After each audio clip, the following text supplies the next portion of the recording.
பிரியமானவர்களே, எங்களது அருமை ஜெயகரன் அங்கிள் அவர்கள் கடந்த மே மாதம் நடைபெற்ற ஜீசஸ் த க்ரூசிஃபைட் அக்ராஸ் ஆல் நேஷன்ஸ் ஊழியத்தின் வருடாந்திர முகாமில் பகிர்ந்து கொண்ட விசேஷித்த ஒரு தேவ வார்த்தையை உங்களிடமாக நாங்கள் ஒளிபரப்புகிறோம்.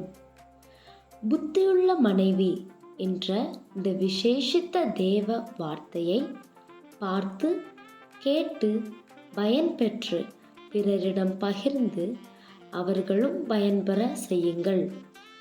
இதோ உங்களுக்காக புத்தியுள்ள மனைவி. இப்பொழுதும் நாம் கர்த்தருடைய வசனத்துக்கு நேராக கடந்து செல்ல போகிறோம்.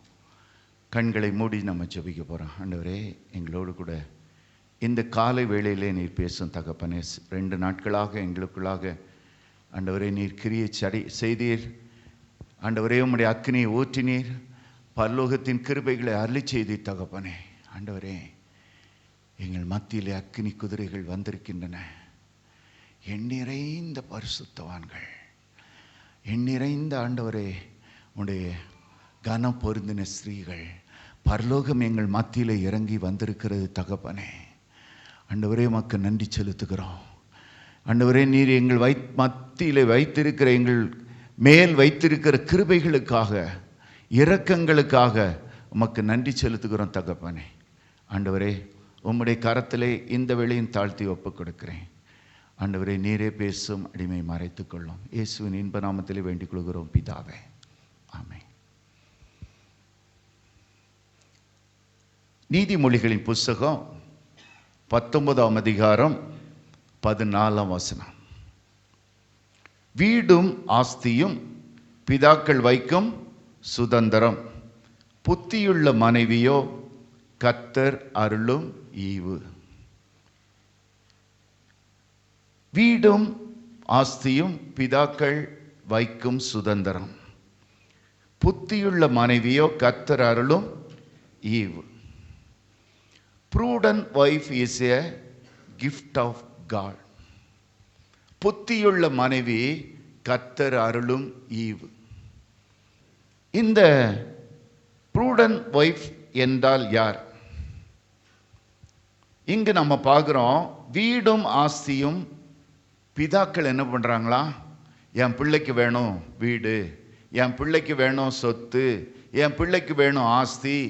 இதற்கென்று இந்த உலகத்தில் அவர்கள் பிள்ளைகளுக்காக சேர்த்து வைக்கிறார்கள். பிள்ளைகளுக்காக கொடுக்கும்படிக்கு நிறைய காரியங்களை சேர்த்து வைக்காங்க. என் பிள்ளைக்கு வேணும் வேணும் வேணும்னு. அப்படித்தான் பிதாக்கள் கொடுக்கும் சுதந்திரம் வீடும் ஆஸ்தியும். இது பிதாக்கள் அருளி செய்யும் காரியம். ஆனால் புத்தியுள்ள மனைவியை கொடுப்பது கர்த்தர். ஹல்லேலூயா. புத்தியுள்ள மனைவியோ கர்த்தர் அருளும் ஈவு. நமக்கு கிஃப்டாக ஆண்டவர் கொடுக்கிறார். கிஃப்டாக ஆண்டவர் ஒரு மனைவியை கொடுக்கிறார். It is from the Lord Jehovah என்று ஆங்கில வேதாமத்தில் பார்க்குறோம். ஆண்டவர் எப்படியாக ஆதாமுக்கு ஒரு மனைவியை ஏற்படுத்தி கொடுத்தாரோ, அதை போல புத்தியுள்ள மனைவியை கர்த்தர் ஈவாக ஒரு மகனுக்கு கொடுக்கிறார். இந்த அதாவது இதில் நம்ம பார்க்குறோம், புத்தியுள்ள மனைவியை தான் கர்த்தர் கொடுக்கிற ஈவாக சொல்கிறோம். எல்லா மனைவிகளும் அல்ல. மனைவி கர்த்தர் அருளும் ஈவு என்று பார்க்கவில்லை. புத்தியுள்ள மனைவி தேவனுக்கு பயந்தவள். இதை குறித்து நான் அந்த எபிரேய மூல பதத்திற்குரிய அந்த அர்த்தத்தை நான் எடுத்து பார்க்கும் பொழுது நிறைய இருக்குது. அண்டர்ஸ்டாண்டிங், புரிந்து கொள்ளும் மனைவி, கணவனை புரிந்து கொள்ளும் ஒரு மனைவி தான் புத்தியுள்ள மனைவி. இன்னொன்று பார்க்குறோம், இன்டெலிஜென்ட். அதாவது புத்தி இல்லாதவர்கள் உண்டு, ஆனால் புத்தி உள்ளவள் தான் இங்கே பார்க்க இன்டெலிஜென்ட், எல்லாவற்றையும் அதிகமாக ஷ்ரூடாக இருந்து அறிந்து கொள்பவள்.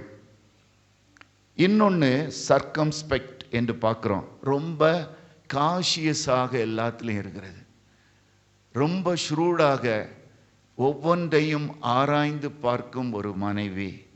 இன்னொன்று ஸ்கில்ஃபுல், சோம்பேறி அல்ல, எப்பொழுதையும் ஏதாவது ஒன்றை திறம்பட செய்கிறவள் தான் புத்தியுள்ள மனைவி. இன்றைக்கு நான் பார்க்க அளவில் நிறைய பேர் சோம்பேறிகளாக இருக்கிறார்கள். ஆனால் இந்த புத்தியுள்ள மனைவி குறித்து பார்க்குறோம், அவள் எப்பொழுதும் வேகமாக எல்லாவற்றையும் செய்கிறவள். Have good success. சின்ன வயசுலேருந்தே அவள் வரும் பொழுது தேவன் அவளோடு இருந்ததினாலே அவளுக்கு எல்லாத்தையுமே ஆண்டவர் வெற்றியுள்ள வாழ்க்கையை கொடுத்திருக்கிறார். இன்னொன்று பார்க்குறோம், வாய்ஸ், ஞானமுள்ள மனைவி, ஞானம் நிறைந்த மனைவி. இன்னொன்று பார்க்குறோம், கைடு விட்டிங்லி. அதாவது புருஷனை பிள்ளைங்களெல்லாம் கைட் பண்ணுவா. எப்படின்னா, தனக்கு எல்லாம் தெரிந்ததை வைத்து கொண்டு, நோயிங்லி, தனக்கு தெரிந்ததை வைத்து கொண்டு அவள் புருஷனை கைட் பண்ணுவா. ஏன்னா சமீபத்தில் நான் பார்க்கும்போது ஒருத்தன் எனக்கு அனுப்பி விட்டுருந்தான். டீச்சர்ஸ் டேக்கு அவன் போட்டிருந்தான், உன் ஒய்ஃபு தான்ப்பா டீச்சர்னு சொல்லியிருந்தான். ஏன்னா அவள் கொடுத்த லெக்சரை போல ஒருத்தருமே கொடுக்கவே மாட்டாங்க, தினம் உனக்கு கொடுத்து கொண்டே இருப்பா, அதனால டீச்சர் அவள் தான் பெஸ்ட்டு டீச்சர்னு சொல்லியிருந்தாங்க. ஆனால் இங்கு நம்ம பார்க்குறோம், கைடு விட்டிங்லி, அதாவது தனக்கு தெரிந்த காரியங்களிலே மட்டும் தேவனுடைய ஞானத்தை பெற்று புருஷனுக்கோ பிள்ளைகளுக்கோ கைட் பண்ணுகிறவள். எல்லாத்திலையும் தலையிட்டு கொண்டு அல்ல, தனக்கு தெரிந்த காரியங்களை குறித்து மட்டும் பேசுகிறவள். வேதம் இன்னொன்று பார்க்குறோம், இன்சைட், டிசர்ன்மெண்ட். ஒரு ஆளை பார்த்த உடனேயே இவர்கள் நல்லவர்களா கெட்டவர்களா என்று கர்த்தருடைய ஆவியினாலே நிரப்பப்பட்டு அதை அறிந்து கொள்பவள் புத்தியுள்ள மனைவி. அவள் எல்லாத்தையும் வீட்டுக்குள்ள விட்டு விட மாட்டாள், எல்லாத்தையும் பேசுவாள். ஆனால் அவளுக்குள்ளாக இருக்கும் கர்த்தருடைய ஆவியினால டிசர்ன்மெண்ட், யாரு எப்படிப்பட்டவங்க பார்த்தவொன்னே கண்டுபிடிக்கும் கிருபை பெற்றவள் புத்தியுள்ள மனைவி. இவள் கிஃப்ட் ஆஃப் காட் என்று பார்க்கிறோம். இவள் கர்த்தர் அருளும் ஈவு. ஹல்லேலூயா. ஆண்டவர் கொடுக்கும் ஒரு கிஃப்ட் ஆஃப் காட். ஆண்டவர் ஒரு மனிதன் திருமணத்திலே இணைக்கப்படும் பொழுது ஆண்டவராகவே கிஃப்டாக அந்த மனிதனுக்கு கொடுக்கும் ஒரு மனைவி. He is from the Lord Jehovah. ஆண்டவரே கொடுக்கும் ஒரு மனைவி. இந்த மனைவியை யாரும் பெற்றுக்கொள்ளலாம், ஆனால் புத்தியுள்ள மனைவியை நீ கர்த்தரிடத்திலே வேண்டி விரும்பி நீ கேட்கும் பொழுது அவரிலே அருளி செய்கிறார். பெற்றோர்களுக்கு ஞானத்தை கொடுக்கிறார், பெற்றோர் மூலமாக அவர் தாமே அருளி செய்கிறார். இந்த பிள்ளைகள் அதற்கென்று ஜெபித்து கொண்டே இருக்க வேண்டும். வாலிப பிள்ளைங்க அதற்கென்றே ஜெபித்து கொண்டு இருக்கும் பொழுது கர்த்தர் தாமே அவர்களுக்கு கிருபை அருளி செய்கிறார். ஈசாக்குக்கு பாருங்க, ஈசாக்கும் தியானம் செய்து கொண்டிருந்தார் என்று பார்க்கிறோம். ஈசாக்கும் தன்னுடைய அம்மா இறந்து போயிட்டாங்க, தனக்கு ஒரு நல்ல மனைவி வர வேண்டும். ஈசாக்கும் இந்த மனைவிக்காக வேண்டிக் கொண்டே இருந்தார். ஆபிரகாம் மருமகளுக்காக எல்லா முயற்சிகளையும் எடுக்கும்படி ஜெபித்தார். அவர் ஜெபித்தார், தூதனை அனுப்பினார். ஹல்லேலூயா. அப்படிப்பட்ட ஒரு ஜெபம், தூதனை அனுப்பத்தக்கதான ஒரு ஜெபம். நான் தூதனை அனுப்புகிறேன் பாவம் கூட. இன்னொரு மனிதனையும் அவர் சில கட்டளைகளை கொடுத்து அனுப்புவதையும் பார்க்கிறோம். அவரையும் நன்றாக ஜெபித்து அங்கே எலியேசரை அனுப்புவதை நாம் பார்க்கிறோம். இப்படியாக இவர்கள் யாவரும் இணைந்தார்கள். பெற்றோர் ஜெபித்தார்கள், முயற்சி எடுத்தார்கள். அங்கு ஈசாக்கு ஜெபித்தார். அப்பொழுதுதான் ரெபேக்காள் என்கிற புத்தியுள்ள மனைவி அந்த குடும்பத்துக்கு கடந்து வந்தாள். ஹல்லேலூயா. இன்றைக்கும் பரலோகத்தில் வண்டர்ஃபுல் கப்புள் என்றால் இந்த ரெபேக்காளும் ஈசாக்கும். ஹல்லேலூயா. அப்படிப்பட்ட நீங்களும் கூட வாலிப பிள்ளைகள் இதற்காக அதிகமாக செபியுங்கள். உடைய குடும்ப வாழ்க்கை நன்றாக அமைந்தால் மட்டுமே நீங்கள் இந்த உலகத்தில் குட்டி பரலோகத்தை அனுபவிக்க முடியும்.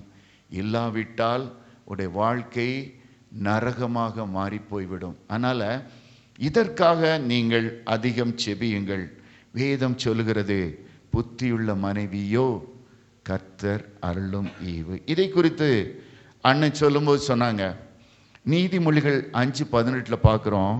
வேதம் சொல்லுகிறது, உன் இளவயதின் மனைவியோடே மகிழ்ந்திரு. என்ன இதை குறித்து பார்க்கும் பொழுது கணவனும் மனைவியும் ஒரே இடத்துல இருக்க வேண்டும். இதுதான் ஆதாம் கூடவே ஏவாளும் இருக்க வேண்டும். இதுதான் ஆண்டவர் நியமித்த கட்டளை. இதுதான் ஆண்டவர் நியமித்து இருவரும் ஒரே இடத்தில் தங்க வேண்டும். வேலையின் நிமித்தமாக கூட அவர்கள் பிரிந்திருக்க கூடாது. நாங்கள் முன்னால ஊழியத்துக்கென்று ஒவ்வொரு வாரமும் கிட்டத்தட்ட ஒவ்வொரு வாரமும் நானும் அண்ணனும் கன்வென்ஷனுக்காக சவுத்துக்கு போவோம். இல்லாவிட்டால் கோயம்புத்தூர் சைடு போவோம். நாங்கள் சவுத் சைடு போகும்போது நாங்கள் ஏற்கனவே புக் பண்ணி, அந்த நாட்களில் ட்ரெயின்ஸ் ரொம்ப ஃபெசிலிட்டிஸ் இல்லை, அதனால் பஸ்ஸுக்கு போவோம். வசந்தம் என்று ஒரு பஸ்ஸு உண்டு அந்த நாட்களில். கரெக்டாக 6 கிழமை அங்கே 6 கொண்டு போய் விட்டுருவான். அந்த பஸ்ஸில் நாங்கள் ஏறும் பொழுது நாங்கள் ஒவ்வொரு வாரமும் கூட நாங்கள் செல்லும் பொழுது ஒரு நண்பன், அதாவது என்னோட ஹைஸ்கூலில் படித்த ஒரு நண்பன், அந்த நண்பன் தாம்பரத்தில் ஏறுவான். அப்போ அவன் கூட நான் பேசிக்கொண்டு இருப்பேன்.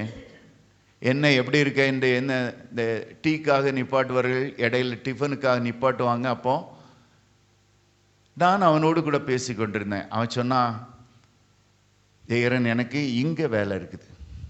நான் இங்கே ஒரு பாலிடெக்னிக்கில் நான் கவர்மெண்ட் எய்டட் பாலிடெக்னிக் உண்டு. அங்கே நான் கவர்மெண்ட் பாலிடெக்னிக்கில் நான் ஒர்க் பண்ணிக்கிட்டு இருக்கேன். அப்போது கல்யாணம் ஆயிட்டுது. ஒய்ஃபு அவள் திருநெல்வேலி மாவட்டத்தில் இந்த இடத்துல ஒரு ஹையர் செகண்டரி ஸ்கூலில் பிஜி அசிஸ்டண்ட்டாக இருக்க. அப்போ என்ன நீ எங்கே இருக்கிற? நான் இங்கே ஒரு ரூம் எடுத்து தங்கி இருக்கிறேன். இப்படி வெள்ளிக்கிழமை ஆனால் கிளம்பிடுவேன், ஞாயிற்றுக்கிழமை மறுபடியும் திரும்பி வந்து விடுவேன். அநேக நாட்களிலே நான் அவனை பார்ப்பேன். அதே போல் இன்னொரு நண்பன், அவன் ஒரு கவர்மெண்ட் ஒரு காலேஜில் லெக்சராக இருந்தான். அவன் என்னோடு பயின்றவன். அவன் வேலை பார்க்குறது ஒரு இடம் கிட்டத்தட்ட 80 கிலோமீட்டர் தாண்டி. அவனுடைய ஒய்ஃபு எங்கப்பா வேலை பார்க்குறா? இந்த இடத்துல இந்த காலேஜில் ஒர்க் பண்ணுறா. அது ஒரு இடம், இது ஒரு இடம். டெய்லி வந்துட்டு போவியா? எப்படி வர முடியும்? வாரத்துக்கு ஒரு நாள் தான் நான் வருவேன். இப்படியாக ஒவ்வொருவரும் ஒவ்வொரு இடம். சிலரை பாருங்க, ஹஸ்பண்ட் எப்பவுமே ஃபாரின்ல இருப்பாங்க. ஃபாரின்ல ஒர்க் பண்ணி கொண்டு இருப்பார்கள். அவர்கள் வருஷத்துக்கு ஒரு தடவை தான் அந்த பிள்ளைங்க பார்க்கும், அந்த ஒய்ஃபு பார்ப்பாங்க. ஏன்னா எங்கள் அப்பா கூட அப்படி தான் ஃபாரினில் ஒர்க் பண்ணாங்க. நாங்கள் சிறுவர்களாக இருந்த நாட்களிலே வருஷத்துக்கு ஒரு தடவை தான் மனைவியை பார்க்க வர்றது, பிள்ளைங்களை பார்க்க வர்றது, அப்படித்தான் முடியும். அதனால் பாருங்கள், நிறைய ஃபேமிலிஸ் அதே போல் சில ஃபேமிலிஸ் நான் கேட்கும்போது, நாங்கள் ஊழியத்துக்கென்று செல்லும் பொழுது, இல்லாவிட்டால் சாதாரணமாக கேட்கும் பொழுது, ஒய்ஃபை இங்கே ஒர்க் பண்ணுறாங்க, என் ஒய்ஃபு நர்ஸாக இந்த துபாயில் ஒர்க் பண்ணுறா, எங்கே கல்ஃப் கண்ட்ரீஸில் ஒர்க் பண்ணுறாங்க. இப்படியாக அவர்களும் வருடத்துக்கு ஒரு தடவை வீட்டுக்கு வருவார்கள். சிலரும் பிள்ளைகளை பாட்டி வீட்டில் இருப்பாங்க. வேலையின் நிமித்தமாக சம்பாதிக்க வேண்டும் என்பதற்காக பிரிந்து போன குடும்பங்கள். இதில் எப்படி அண்டர்ஸ்டாண்டிங் வரும்? இப்படி சேர்ந்தே இருக்கிற குடும்பங்களே சண்டை போட்டுக்கிட்டு இருக்காங்க. என்றைக்காவது கூடும் குடும்பங்களிலே எப்பொழுதும் பிரச்சனை. அண்ணன் இதை குறித்து சொல்லும்போது சொன்னாங்க, நிறைய ஃபேமிலிஸு அவங்கெல்லாம் ரிட்டையர்ட் ஆகி வருவாங்க. இல்லாவிட்டால் வேலையை முடித்து விட்டு வரும் பொழுது அவர்கள் வீட்டில் எப்பொழுதும் சண்டை, மிஸ் அண்டர்ஸ்டாண்டிங், சமாதான குறைவுகள். ஆனால் கர்த்தர் விரும்பும் குடும்பங்கள் சேர்ந்து இருக்க வேண்டும். ஹல்லேலூயா. நீங்கள் ஜெபிக்கும் பொழுது கர்த்தர் உங்கள் குடும்பங்களை சேர்த்து வைப்பார். ஒவ்வொருவரும் ஒவ்வொரு இடத்திலே இருக்க வேண்டும் என்பது தேவனுடைய சித்தம் அல்ல. அதனால் நிறைய குடும்பங்களில் பிரச்சனைகள் இந்த மனைவியும் கணவனும் இணைந்து இல்லாததுதான். ஆனால் நிறைய நம்ம ஆஃபீஸில் பார்க்கும்போது பார்த்தீங்கன்னா நிறைய பேர் உட்காந்து நைட்லாம் வேலை பார்ப்பாங்க. வீட்டுக்கு போனால் ஒரே தொந்தரவு, எவர் ஃபைட், எப்பொழுதும் சண்டைகள். அதனால் நாங்கள் நிம்மதியாக இருக்குது இந்த 5 நாள் தான் சார். அதனால தான் எவ்வளவு லேட்டாக வீட்டுக்கு போக முடியுமோ அவ்வளோ லேட்டாக வீட்டுக்கு. இப்படியும் மனைவிகள் உண்டு, குடும்பங்கள் உண்டு, பிரச்சனைகள் உண்டு, உண்மைதான். ஆனால் சேர்ந்து கணவனும் மனைவியும் அண்டர்ஸ்டாண்டிங்கோடு இருப்பதை கர்த்தர் விரும்புகிறார். எங்கள் டிபார்ட்மெண்ட்டில் நான் முதல்ல ஜாயின் பண்ணும்போது எங்கள் டிபார்ட்மெண்ட்டே கேம்பிங் ஜாப் தான். போக வேண்டும், ஒரு இடத்துல தங்க வேண்டும், வேலை பார்க்க வேண்டும். நான் இப்போ பேச்சுலர், எனக்கு அதை குறித்து ரொம்ப தெரியாது. ஆனால் எங்களுடைய இன்ஸ்பெக்டர்ஸ் அதாவது தாசில்தார் கேட்டகரியில் உள்ளவங்க எங்களுக்கு அடுத்த கேட்டரில் இருப்பாங்க. அவங்க போகிறவங்க சில நேரம் வாரத்தில் ஒரு நாள் போவாங்க. சிலரை பார்த்தீங்க ஏனென்றால் மதிப்பு மரியாதை இங்கு உண்டு. நாங்கள் இருக்கிற இடத்துல மதிப்பு மரியாதை உண்டு. அது மட்டுமல்ல, அங்கு வேலைகள் எங்களுக்கு அதிகமாக உண்டு. இந்தந்த வேலைகள் இத்தனை நாட்களுக்குள்ளாக மேண்டேஸ் என்று சொல்வார்கள். இத்தனை நாட்களுக்குள்ளாக நாங்கள் வேலையை முடித்தாக வேண்டும். அதனால் அந்த வேலை நிமித்தமாக காலையில் 6 மணிக்கு எழும்பினோடனே வேலையில் உட்காருவோம். இரவு 10, 11 வரைக்கும் வேலையை பார்த்து கொண்டிருப்போம். சனிக்கிழமை லீவுனாலும் விடமாட்டாங்க. ஞாயிற்றுக்கிழமை ஒரு நாள் தான் ஃப்ரீ. அன்றைக்கு எல்லாரும் போய் எல்லா துணிகளை எல்லாத்தையும் துவைச்சி அடுத்த வாரத்துக்காக ரெடி ஆகும். இப்படியாக வாரத்துக்கு ஒரு நாள் போகிறவர்கள் உண்டு. சிலர் பாருங்க, மாசத்துல சம்பளம் வாங்கிட்டு மட்டும் 2 நாட்கள் வீட்டுக்கு போகிறவர்களும் உண்டு. அவ்வளவு அந்த நாட்களில் ரொம்ப சின்சியராகவும் வேலையை பார்ப்பாங்க. எப்பொழுதும் வேலை பார்த்து கொண்டே இருப்பார்கள்.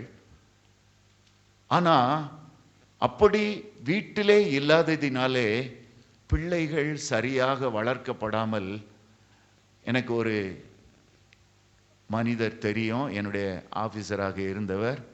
அவர் கேம்புக்கு போயிருப்பார். திடீர்னு அந்த இடத்துக்கு, அப்போ செல்லெல்லாம் கிடையாது, அந்த இடத்துக்கு லேண்ட்லைனில் கால் வரும்.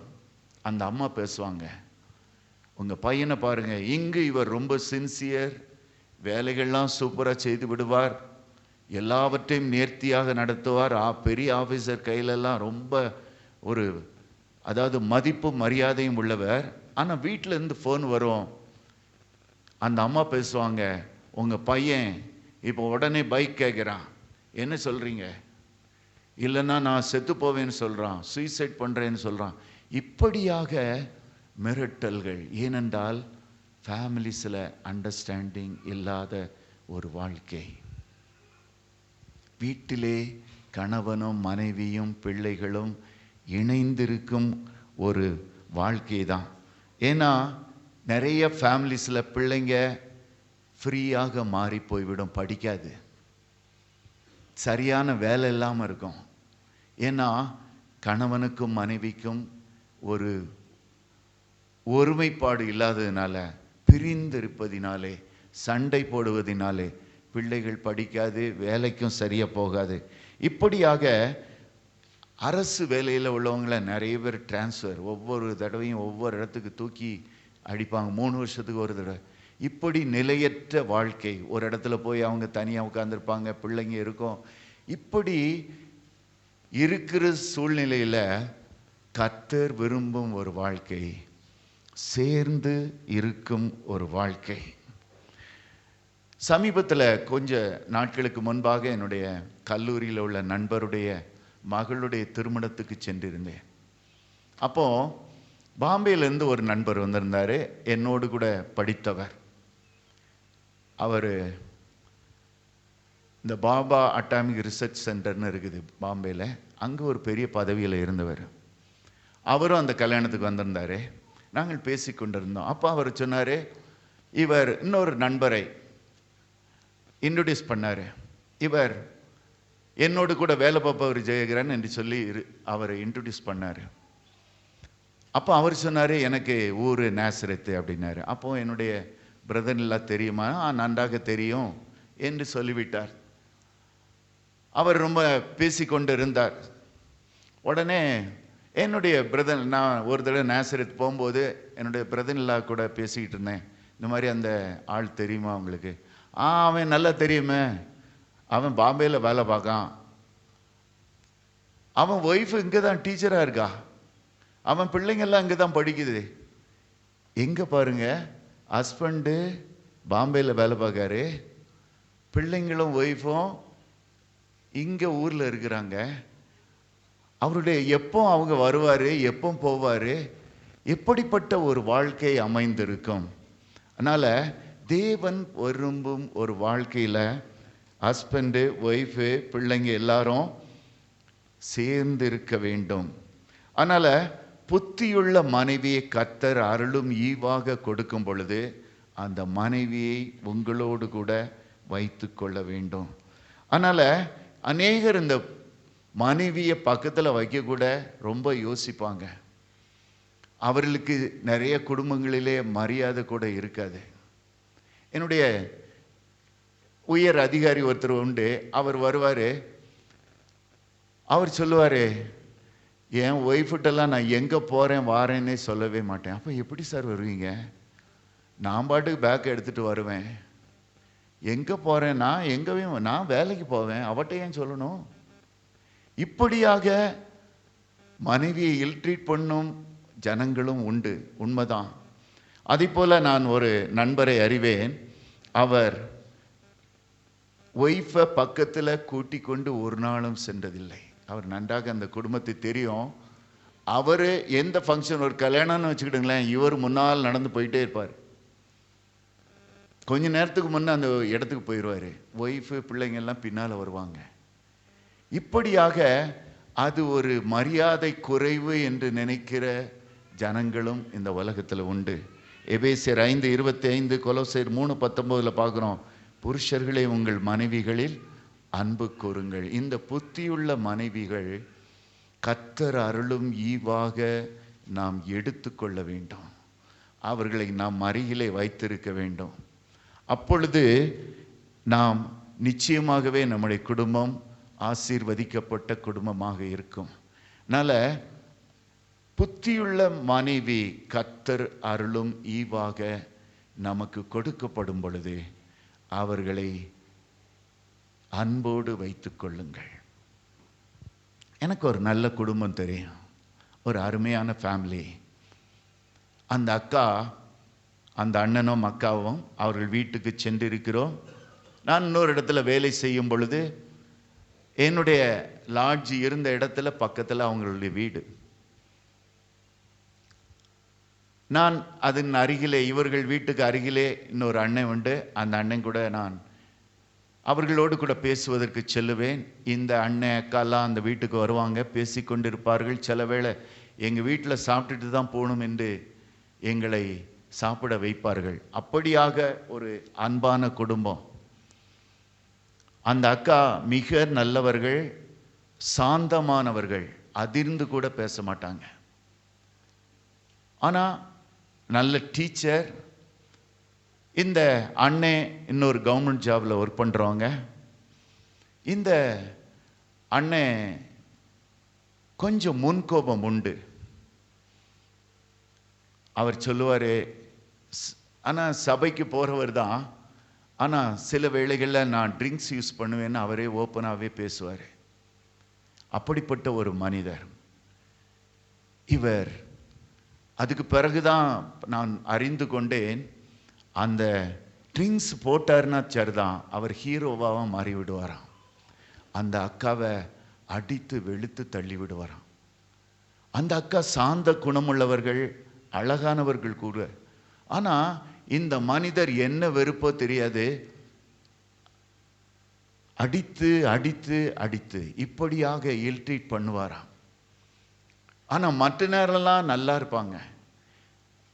ட்ரிங்க்ஸ் போட்ட உடனே அப்படியாக அவர் மாறி போய் விடுவாராம். இது அவர்கள் வீட்டிலே நடந்து கொண்டிருந்தது. அவர்களுக்கு பிள்ளை இல்லை. பாருங்கள், அநேக வருடங்கள் கழித்து சில மாதங்களுக்கு முன்பாக அண்ணனோடு கூட காண்டாக்ட் பண்ணேன். அந்த அக்கா திடீரென்று இறந்து போய்விட்டார்கள் என்று மற்ற நண்பர்கள் சொன்னாங்க. அப்போ இவர்கிட்ட கேட்கும்போது சொன்னார், இவர் கொஞ்ச நேரம் என்னோடு கூட ரொம்ப நேரம் பேசிக்கொண்டு இருந்தார். அப்பொழுது சொன்னார், தம்பி, அந்த நாட்களில் என்னுடைய மனைவியின், அதாவது அவளோட மனைவியின் மதிப்பை நான் அறியவில்லை. நான் சின்ன வயசில் இருந்ததுனால எனக்கு அவளுடைய மேன்மை மதிப்பு எனக்கு தெரியலப்பா. நான் அடிக்கடி அவளை அடித்து போட்டுட்டேன். எனக்கே நான் ஒரு முன்கோபியாக இருந்து நான் அடித்து போட்டு விட்டேன். பாரு, அதனாலயே என்னன்னு தெரியல, எங்களுக்கு பிள்ளைங்களும் இல்லை. நான் 11 வருடம் அவள் பெட்ரிட்டனா மாறி போய்விட்டாள்.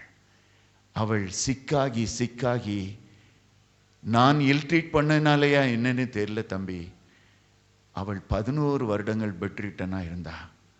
நான் பார்த்து கொண்டேன். பாரு, இப்பொழுது என்னுடைய மனைவி என்னிடத்தில் இல்லை. கண்ணீர் வடித்தழுதார். என்னை பார்ப்பதற்கு யாருமே இல்லை. நான் தனியனாக நான் நின்று கொண்டிருக்கிறேன். இப்பொழுது எனக்கென்று ஒருவரும் இல்லை. நான் வளர்த்தேன் ஒரு பிள்ளையை, அதுவும் என்னை கண்டுகொள்ளாமல் சென்று விட்டது. இப்பொழுது நான் தனியனாக இருக்கிறேன். அந்த நாட்களை என் மனைவியின் மதிப்பை கொடுக்காமல், என்னுடைய மனைவியின் மதிப்பை அறியாமல் நான் நடந்து கொண்டேனே என்று சொல்லி கண்ணீர் வடித்தார். இப்பொழுது அவள் என்னை விட்டு கடந்து சென்று விட்டாள். தனியனாக நான் இருக்கிறேன். அநேகரை பாருங்க, இந்த மனைவிக்கு கொடுக்க வேண்டிய கனத்தை கொடுப்பதில்லை. நான் சொல்லுகிறேன், புத்தியுள்ள மனைவியை தான் நான் சொல்லுகிறேன். புத்தியுள்ள மனைவிக்கு கொடுக்கும் மரியாதையை கொடுப்பதில்லை. அவர்களை இல்ட்ரீட் பண்ணும் பொழுது பின் நாட்களில் வருந்தி என்ன பிரயோஜனம்? அதனால் மனைவியோ கணவரோ, நீங்கள் டோன்ட் இல்ட்ரீட் அதர்ஸ். சிலர் எப்பவும் கணவனை சண்டை போட்டுக்கிட்டே இருப்பாங்க, எப்பவும் சண்டை. நான் சில கிராமங்களில் இருக்கனால பார்த்துருக்குறேன். வீட்டில் நுழைஞ்சோடனே என்ன சண்டை. அவன் வெளியே வர்றதுக்கு வரைக்கும் சண்டை. அவன் என்ன பண்ணுவான், ரோட்டில் போய் உட்காந்துக்கிடுவான். இப்படியும் மனைவிகள் உண்டு, கணவனும் மோசமானவர்கள் உண்டு. ஆனால் கர்த்தர் ஒரு புத்தியுள்ள மனைவியை உனக்கு கிஃப்டாக கொடுக்கிறார். ஹல்லேலூயா. புத்தியுள்ள மனைவியை கர்த்தர் அருளும் ஈவாக உனக்கு கொடுக்கிறார்.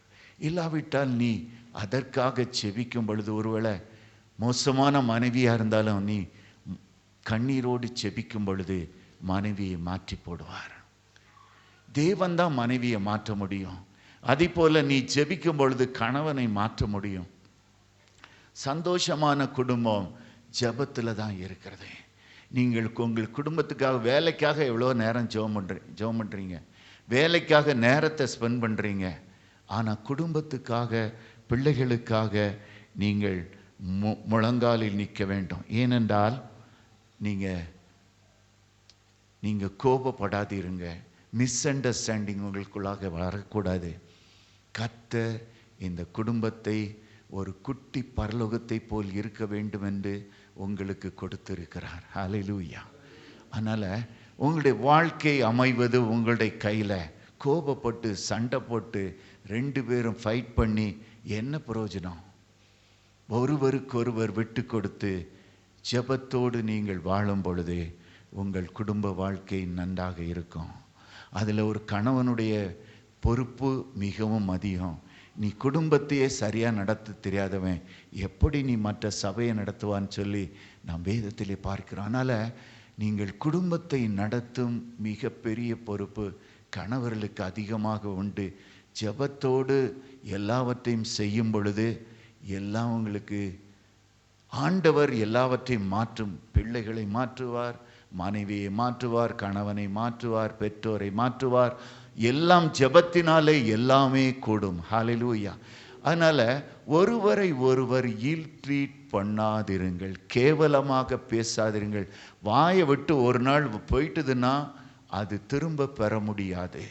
நீங்கள் மற்ற ரிலேஷனெல்லாம் தூக்கி போட்டு விடலாம், ஆனால் இந்த கணவனையோ மனைவியையோ பாத்திரத்தை மாற்றுறது போல மாற்றவே முடியாது. இன்னொரு அண்ணனா பிடிக்கலையா வேண்டாம், அக்காவா பிடிக்கலையா நீங்கள் ஒதுங்கி கொள்ளலாம், தம்பி பிடிக்கலையா ஒதுங்கி கொள்ளலாம். ஆனால் கணவனும் மனைவியும் என்னைக்கு இணைக்கப்பட்டீர்களோ கடைசி வரைக்கும் நீங்கள் தான் ஓடணும். அதனால் நீங்கள் பின்னால் வருத்தப்படாதபடிக்கு உங்களுக்குள்ள ஆதரவு உங்களுடைய கணவன், உங்களுக்குள்ள ஆதரவு உங்கள் மனைவி. அநேகரை நான் பார்த்துருக்கிறேன், அது வரைக்கும் சண்டை போட்டுக்கிட்டே இருப்பாங்க. அந்த கணவன் இறந்த பிறகு தான் தெரியும், என்னுடைய கணவன் எவ்வளவு ஒரு பெரிய அரணாக கோட்டையாக எனக்கு இருந்தார். அதுக்கு பிறகு மனைவிக்கு மதிப்பே இருக்காது, சொசைட்டிலையும் மதிப்பு இருக்காது, பிள்ளைகள்கிட்டையும் மதிப்பு இருக்காது. அந்த மனைவி போன பிறகு கணவனுக்கு ஒன்றும் இருக்காது, கணவன் போன பிறகு மனைவிக்கு ஒன்றும் இருக்காது. அதனால் உங்களுக்கு கொடுத்த பொக்கிஷமாக உங்களுடைய கணவனையும் மனைவியையும் நினைத்து கொள்ளுங்கள். நீங்கள் ஒரு நேரம் திங்க் பண்ணி பாருங்கள், சண்டை போடுறோமே, இந்த கணவன் போயிட்டான்னா என் நிலைமை என்ன, இந்த மனைவி போயிட்டான்னா என் நிலைமை என்ன? கொடுக்கப்பட்ட கொஞ்சம் வாழ்நாளில் சந்தோஷத்தோடையும் சமாதானத்தோடையும் நீங்கள் இருக்க வேண்டும் என்று கர்த்தர் விரும்புகிறார். அதனால் டோன்ட் இல் ட்ரீட் அதர்ஸ். நீங்கள் கணவனையோ மனைவியையோ நீங்கள் இல் ட்ரீட் பண்ணாதிருங்கள். 1 கொரிந்தியர் 7:3-4 பார்க்குறோம், மனைவியானவள் தன் சுய சரீரத்துக்கு அதிகாரி அல்ல, புருஷனே அதற்கு அதிகாரி. புருஷனும் தன் சுய சரீரத்துக்கு அதிகாரி அல்ல, மனைவியே அதுக்கு அதிகாரி. இந்த மனைவிகள் இன்றைக்கும் மனைவிகள் கணவனோடு இணைக்கப்பட்டிருக்கலாம். ஆனால் சகோதரிகளை கொஞ்சம் யோசித்து பாருங்கள், நான் புத்தியுள்ள மனைவியாக என்னுடைய குடும்பத்திலே இருக்கிறேனா? கர்த்தர் அருளும் ஈவாக என்னுடைய குடும்பத்திலே இருக்கிறேனா? சகோதரர்களே, நீங்கள் நினைங்க, என்னுடைய மனைவியை நான் இல்ட்ரீட் பண்ணுகிறேனா, அடிக்கிறேனா? சிலர் அடிக்கும் கணவன்மாரும் இந்த இடங்களிலே உண்டு. நான் அடிக்கிறேனா, இல்ட்ரீட் பண்ணுகிறேனா? உங்களை சற்று ஆராய்ந்து பாருங்கள். புத்தியுள்ள மனைவி கர்த்தர் அருளும் ஈவு. என்னுடைய ரொம்ப க்ளோஸ் ரிலேஷனுடைய மாமா, அவர் ரெவரண்டாக அநேக அந்த நேசரத் பகுதியில் அவர் கடையனோட, பிறகு நேசரத்து, இன்னும் உடன்குடி, கிறிஸ்தியா நகரம், மெஞ்ஞானபுரம், இங்கெல்லாம் பணியாற்றி இருக்கிறார். அவரை பாருங்க, அவர் இந்த ஊழியத்துக்கென்று தன்னை அர்ப்பணித்தவர். ஊழியத்துக்கென்று தன்னை அர்ப்பணித்த உடனே அவர் ஒரு தீர்மானம் எடுத்தார். அது வித்தியாசமான ஒரு தீர்மானமாக இருக்கலாம், ஆனால் ஆண்டவருக்குள்ள அவர் ஒரு தீர்மானம் எடுத்தார். பணத்தை என் கையினாலே நான் தொடமாட்டேன், பணத்தை என் கையினாலே நான் தொடவே மாட்டேன். இப்படி ஒரு தீர்மானம் தேவனுக்குள்ளாக எடுத்திருந்தார். பாருங்க, அவர்களுக்கு ஒரு மனைவி கொடுக்கப்பட்டார்கள். அவர் என்னுடைய அத்தை, என்னுடைய அப்பாவோடு கூட பிறந்த அத்தை. அவர்கள் கொடுக்கப்பட்டார்கள். அப்பொழுது தன்னுடைய தீர்மானத்தை இவர் சொன்னார். அப்போ நான் நிறைய நேரம் போயிருக்கிறேன். அந்த அந்த கிளர்க்கு அந்த சம்பளத்தை போடுவார். வெறும் கையெழுத்தை இவங்க போட்டு விடுவார்கள். பணத்தை போய் எங்கள் அத்தை தான் வாங்கி கொண்டு வருவார்கள். குடும்பத்தை மெயின்டைன் பண்ணுவது ஃபுல்லாக அத்தை தான். பிள்ளைகள் உண்டு. அநேக வேளைகளில் எங்களுடைய மாமா ஜெபத்திலே உட்கார்ந்திருப்பார். வேத வசனத்தை வாசித்து கொண்டிருப்பார். சபை காரியங்களில் இருப்பார். எப்பொழுதும் அமைதியாக இருந்து ஜெபித்து கொண்டே இருப்பார். இவர்கள் குடும்பத்தை அதிகமாக பொறுப்படுத்தி எல்லாவற்றையும் செய்வார்கள். பஸ்ஸில் போகும்போது கூட எங்கள் அத்தை கூட போவாங்க. இல்லாவிட்டால் யாரையாவது ஒருத்தட்ட கொடுத்து அனுப்புவார்கள் பணத்தை. பஸ்ஸு டிக்கெட்டு கூட இவங்க ரூபாய் எடுத்து கொடுக்க மாட்டார்கள். அதுக்கும் ஒரு ஆள். இப்படியாக அவர் எடுத்த தீர்மானம் உண்டு. மற்றவங்கெல்லாம் சொல்லிப்பாங்க, அட என்னையா உனக்கு மண்டையில் ஏதாவது இருக்கா, இப்படி ஒரு தீர்மானத்தை எடுத்துகிட்டு வந்திருக்கிய, எப்படி நான் உன் கூடயே எல்லா இடமும் வர முடியும், இப்படியாக சொல்லி இருப்பார்கள். ஆனால் அவர்கள் அப்படி அல்ல. அந்த கணவன் எடுத்த தீர்மானத்துக்கு உடன் இருந்தார்கள். எல்லா பிள்ளைங்களையும் வளர்ப்பாங்க. அவங்க வீட்டில் எப்பொழுதும் கெஸ்ட் இருந்து கொண்டே இருக்கும். ஆனால் வேலைக்காரிகள் உண்டு. எப்பொழுதும் இவர்களும் டீச்சராக இருந்தாங்க. தன்னுடைய வேலையை முடித்து பிள்ளைகளை வளர்ப்பார்கள். பிள்ளைகளுக்கு சொல்லி கொடுப்பாங்க. காலையில் 4 மணி எழும்பி பார்க்கும் பொழுது அவர்கள் ஜெபத்திலே, எங்கள் மாமா ஒரு பக்கம், எங்களுடைய அத்தை காலையிலே அவர்கள் ஜெபிப்பார்கள். அவர்கள் காலையிலே எழும்பி அவர்களை தனியாக பாட்டு படிப்பார்கள். பிறகு குடும்ப ஜெபம் நடக்கும். இப்படியாக அந்த குடும்பத்திலே மிஸ் அண்டர்ஸ்டாண்டிங்கை நான் பார்த்ததே இல்லை. ஹல்லேலூயா. பாருங்க, இவர்களுக்கு சில திறமைகள் உண்டு. வயலின், என்னுடைய மாமா வயலின் வாசிப்பார்கள். அதனால் அதில் கான்சன்ட்ரேட் பண்ணுவார்கள். நல்ல அந்த கர்நாடிக் மியூசிக்கில் இன்ட்ரெஸ்ட் உண்டு. அதில் கான்சன்ட்ரேட் பண்ணுவார்கள். அவர்களுக்கு சில கிருபைகள் கொடுக்கப்பட்டிருந்து, இந்த வாட்டர் எந்த இடத்துல வருகிறது அதை போய் எடுப்பதற்கு அவர்களுக்கு ஒரு கிருபை கொடுக்கப்பட்டிருந்தது. அந்த கிருபையை அவர்கள் எந்த இடத்துல கரெக்டான, எந்த ஆழத்தில் எப்படிப்பட்ட தண்ணீர் இருக்கிறது, ஊற்று இருக்கிறது என்பதை அறிந்து கொள்வார்கள். அப்படிப்பட்ட ஒரு கிருபை இருந்ததுனால நிறைய இடங்களில் அப்படி அவர்கள் இருக்கும் பகுதிகளில் சென்று அந்த வேலையை செய்வார்கள். அதற்கென்றும் ஒரு பைசா யார்ட்டையும் வாங்கினதில்லை. இப்படியாக அவர்கள் ஒரு தீர்மானம் செய்து நடத்தும் பொழுது அவர்களுக்கு பக்கபலமாக மனைவி இருந்தார்கள். அதனால தான் நீங்கள் இந்த திருநெல்வேலி டயசிஸில் உள்ளவங்களுக்கு தெரியும், அந்த பரிசுத்த தேவனே நித்தியமானவா என்று இந்த நற்கரணையில் பாட்டு பிடிப்பாங்க. இந்த பாட்டை எழுதியவர்கள் என்ற அந்த மாமா தான். அதாவது நேரம் கிடைக்கும் பொழுதெல்லாம் ஜெபத்திலே தரித்திருப்பார்கள். வேதத்தை ஆராய்ந்து பார்த்து கொண்டிருப்பார்கள். அவர்கள் ஏதாவது நோட்ஸ் எடுத்துக்கொண்டு அப்படி இருப்பார்கள். வர்ற ஜனங்களும் எவ்வளோதான் கோபமாக வந்தாலும் சரி, இவர்களை பார்த்த உடனே அமைதியாகி விடுவார்கள். எல்லாரையும் அழகாக டீல் பண்ணுவாங்க. இப்படியாக சாந்தம் உடையவர்களாக அவர்களும் இருந்தார்கள். கர்த்தர் அவருடைய குடும்பத்தை ஆசீர்வதிக்கும்படிக்கு அந்த மனைவி கடைசி வரைக்கும் அவர்களோடு கூட இருந்தார்கள். இன்றைக்கு கூட நம்முடைய கணவன் ஊழியத்துக்கு அழைக்கப்பட்டிருக்கலாம். கணவன் ஊழியத்துக்கு அழைக்கப்பட்டிருக்கும் போது அதற்கு ஏற்றபடி மனைவி இருக்கும்போது மட்டுமே அந்த கணவன் ஊழியத்தை நிறைவேற்ற முடியும். ஒரு சமாதானம், சந்தோஷம் குடும்பத்திலே இருக்கும் பொழுது மட்டும்தான் அந்த குடும்பம் நிம்மதியாக இருக்கும். அது குட்டி பரலோகமாக இருக்கும். அதனால் இருவரின் உறவுகள் மிகவும் முக்கியமான காரணம்.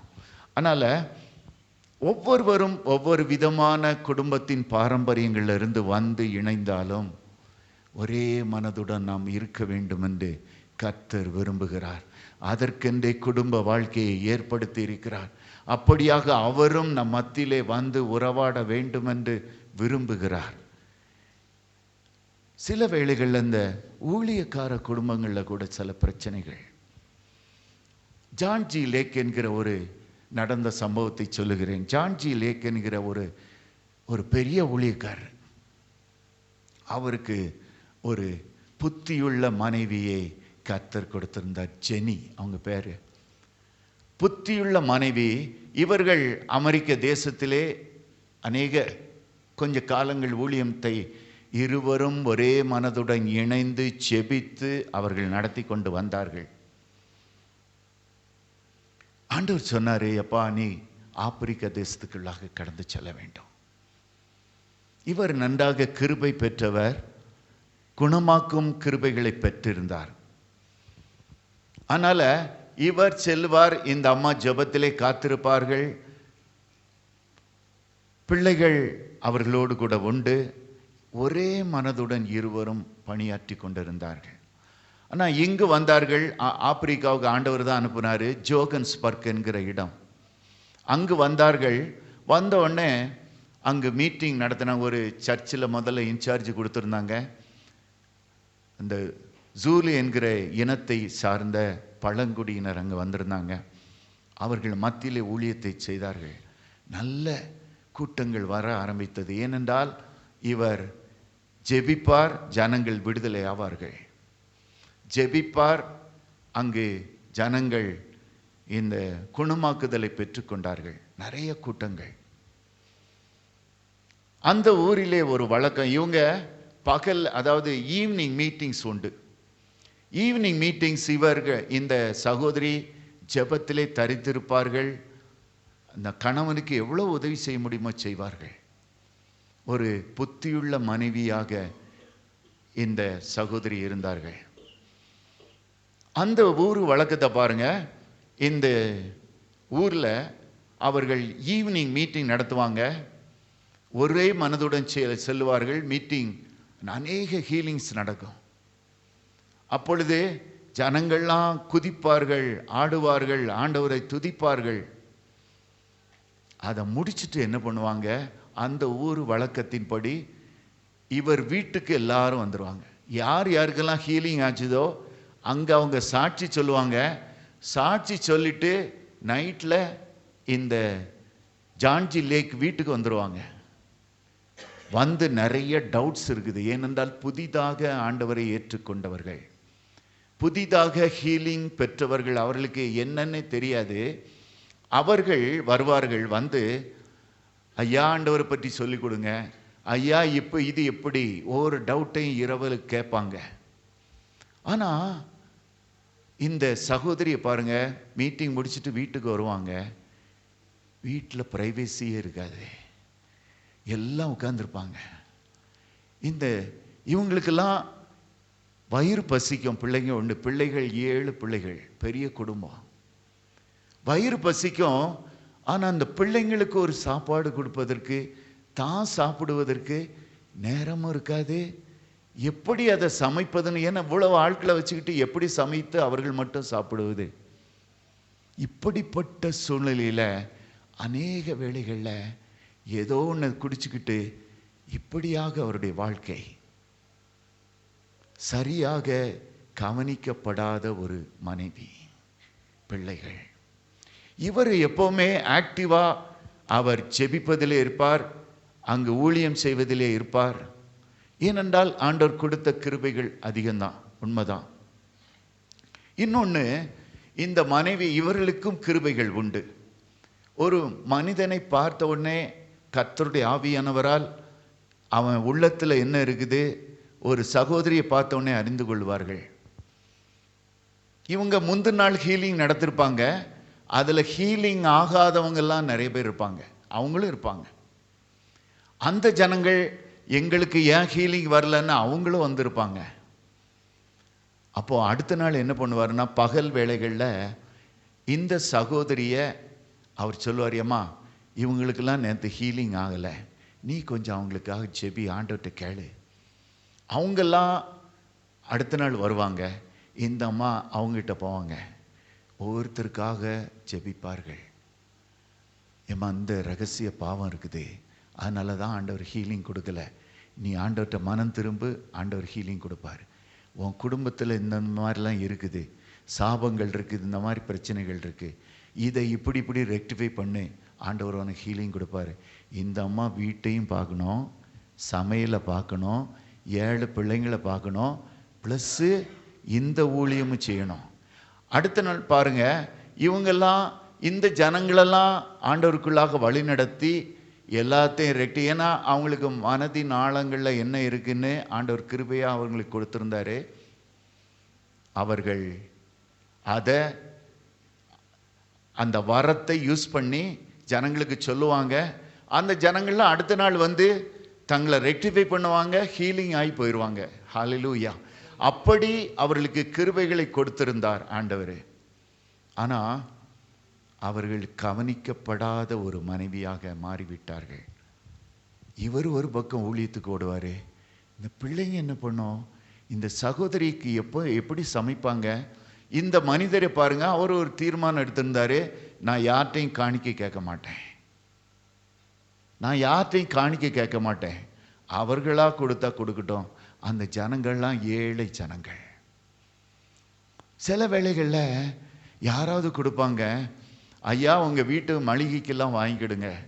இவர் என்ன பண்ணுவார்னா, இவர் மளிகை வாங்குவதற்காக அவர் அந்த கடைக்கு, மளிகை கடைக்கு போய் கொண்டு இருக்கும்போது யாராவது ஏழைங்க இருப்பாங்க, இவருக்கு தெரிந்த விசுவாசிகளான விதவைகள் இருப்பாங்க. ஐயா எனக்கு சாப்பாடு கூட வழி இல்லை, என் பிள்ளைங்களுக்கு போஷிக்க கூட வழி இல்லை. உடனே எல்லாத்தையும் பாக்கெட்டில் இருந்து எல்லாத்தையும் கொடுத்துட்டு வீட்டுக்கு போகும்போது ஒன்றுமே இருக்காது. இப்படியாக குடும்பத்தை கவனிக்க முடியாத சில பிரச்சனைகளினால அதை குடும்பத்தை இந்த மனிதர் கவனிக்கலை. அதற்கென்று நேரத்தை ஒதுக்கலை. தனக்கு ஆண்டவர் கொடுக்கப்பட்ட கிருபைகள் உண்டு, உண்மைதான். ஆனால் அதை குடும்பமும் நமக்கு முக்கியம். குடும்பத்தை முதல்ல நம்ம பார்த்து கொள்ளும் போது தான் நம்ம ஊழியத்திலையும் நிம்மதியாக செல்ல முடியும். இவரை பாருங்க, சில வேளைகளில் எங்கேயாவது தூரத்தில் ஊழியத்துக்கு போயிடுவார். இந்த ஜனங்கள் இவர் இருக்காருன்னு சொல்லி, சாதாரண ஜனங்கள் தான், அங்கே தெரியும் உங்களுக்கு நீக்ரோஸ் தான் உண்டுன்னு. அவர்களெல்லாம் என்ன பண்ணுவாங்கன்னா, ஒருத்தர் சொல்லிடுவாங்க, ஐயா இந்த மாதிரி வரைக்கும் ஏன் சிக்கா இருக்க, அந்த ஒருத்தர் இருக்காரு, அவர்கிட்ட போய் நீ ஜோம் பண்ணு, அமெரிக்காவிலேருந்து வந்திருக்கிறாரு. உடனே அந்த நாட்களில் என்ன பண்ணுவாங்களாம், எல்லாம் கிளம்பி வீட்டுக்கு வந்துடுவாங்க. யார் வீட்டுக்கு? ஜான்ஜி லேக் வீட்டுக்கு வந்துடுவாங்க. இவரோ ஊழியத்துக்கு போயிருப்பார், 3 நாள் கழித்து தான் வருவார். இவங்க என்ன பண்ணுவாங்க, வீட்டுக்கு முன்னால் ஒரு பெரிய ஒரு புல்வெளி மாதிரி ஒரு இடம், அந்த இடத்துல எல்லாம் வந்து உட்காந்துக்கிடுவாங்க. ஐயா வர வரைக்கும் நாங்கள் எங்கேயே இருக்கோன்னு சொல்லி அவர்கள் திங்ஸ் எல்லாம் தூக்கிட்டு அங்கேயே உட்காந்துருவாங்க. இந்த அம்மா பார்ப்பாங்க, அவங்க பட்னியாக கிடக்குறாங்க, அவங்களையும் கவனிக்கணும், பணமும் இருக்காது. அப்படிப்பட்ட ஒரு சூழ்நிலை, தானும் சாப்பிடாம பிள்ளைங்களையும் கவனிக்க முடியாமல் ஒரு பெரிய ஊழியக்காரர் தான், பெரிய கிருபைகள் பெற்றவர். ஆனால் ஓடிக்கொண்டே இருந்தார் ஊழியத்துக்கு. தன்னுடைய மனைவி என்னானாள், பிள்ளைகள் ஆனார்கள். சாப்பிட்டாங்களா, மனைவி சாப்பிட்டாளா, கவனிக்கவே இல்லை. இன்றைக்கும் சகோதரனே, மனைவியோ கணவனையோ கவனிக்க வேண்டிய பொறுப்பு உங்களுக்கு உண்டு. சாப்பிட்டாளா, சாப்பிடலையா, என்ன செய்தாள்? நீங்கள் ஒருவேளை வேலைக்கு செல்லாத ஒரு மனைவியை கூட வச்சிருக்கலாம். நீங்கள் வெளியே இருந்து கேட்டு பாருங்க, சிலர் சாப்பிட்றதில்லை, சிலர் தன்னை கவனிக்கிறதில்ல. ஷேரிங் கூட அநேக குடும்பங்களில் இல்லாததுனால பின்னால் பிரச்சனைகள். கணவன் மனைவி பேசுவதே இல்லை, மனம் விட்டு பேசுவதில்லை. இப்படியாக குடும்பங்களிலே இருப்பதினாலே மிஸ் அண்டர்ஸ்டாண்டிங்.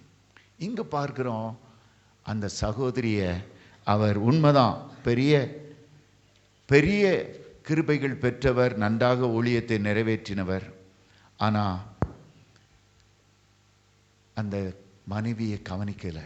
இவங்க இந்த அம்மா தான் இந்த ஜனங்களுக்கெல்லாம் சாப்பாடு கொண்டு போய் கொடுப்பாங்க. அந்த அளவுக்கு வசதிகள் இல்லை.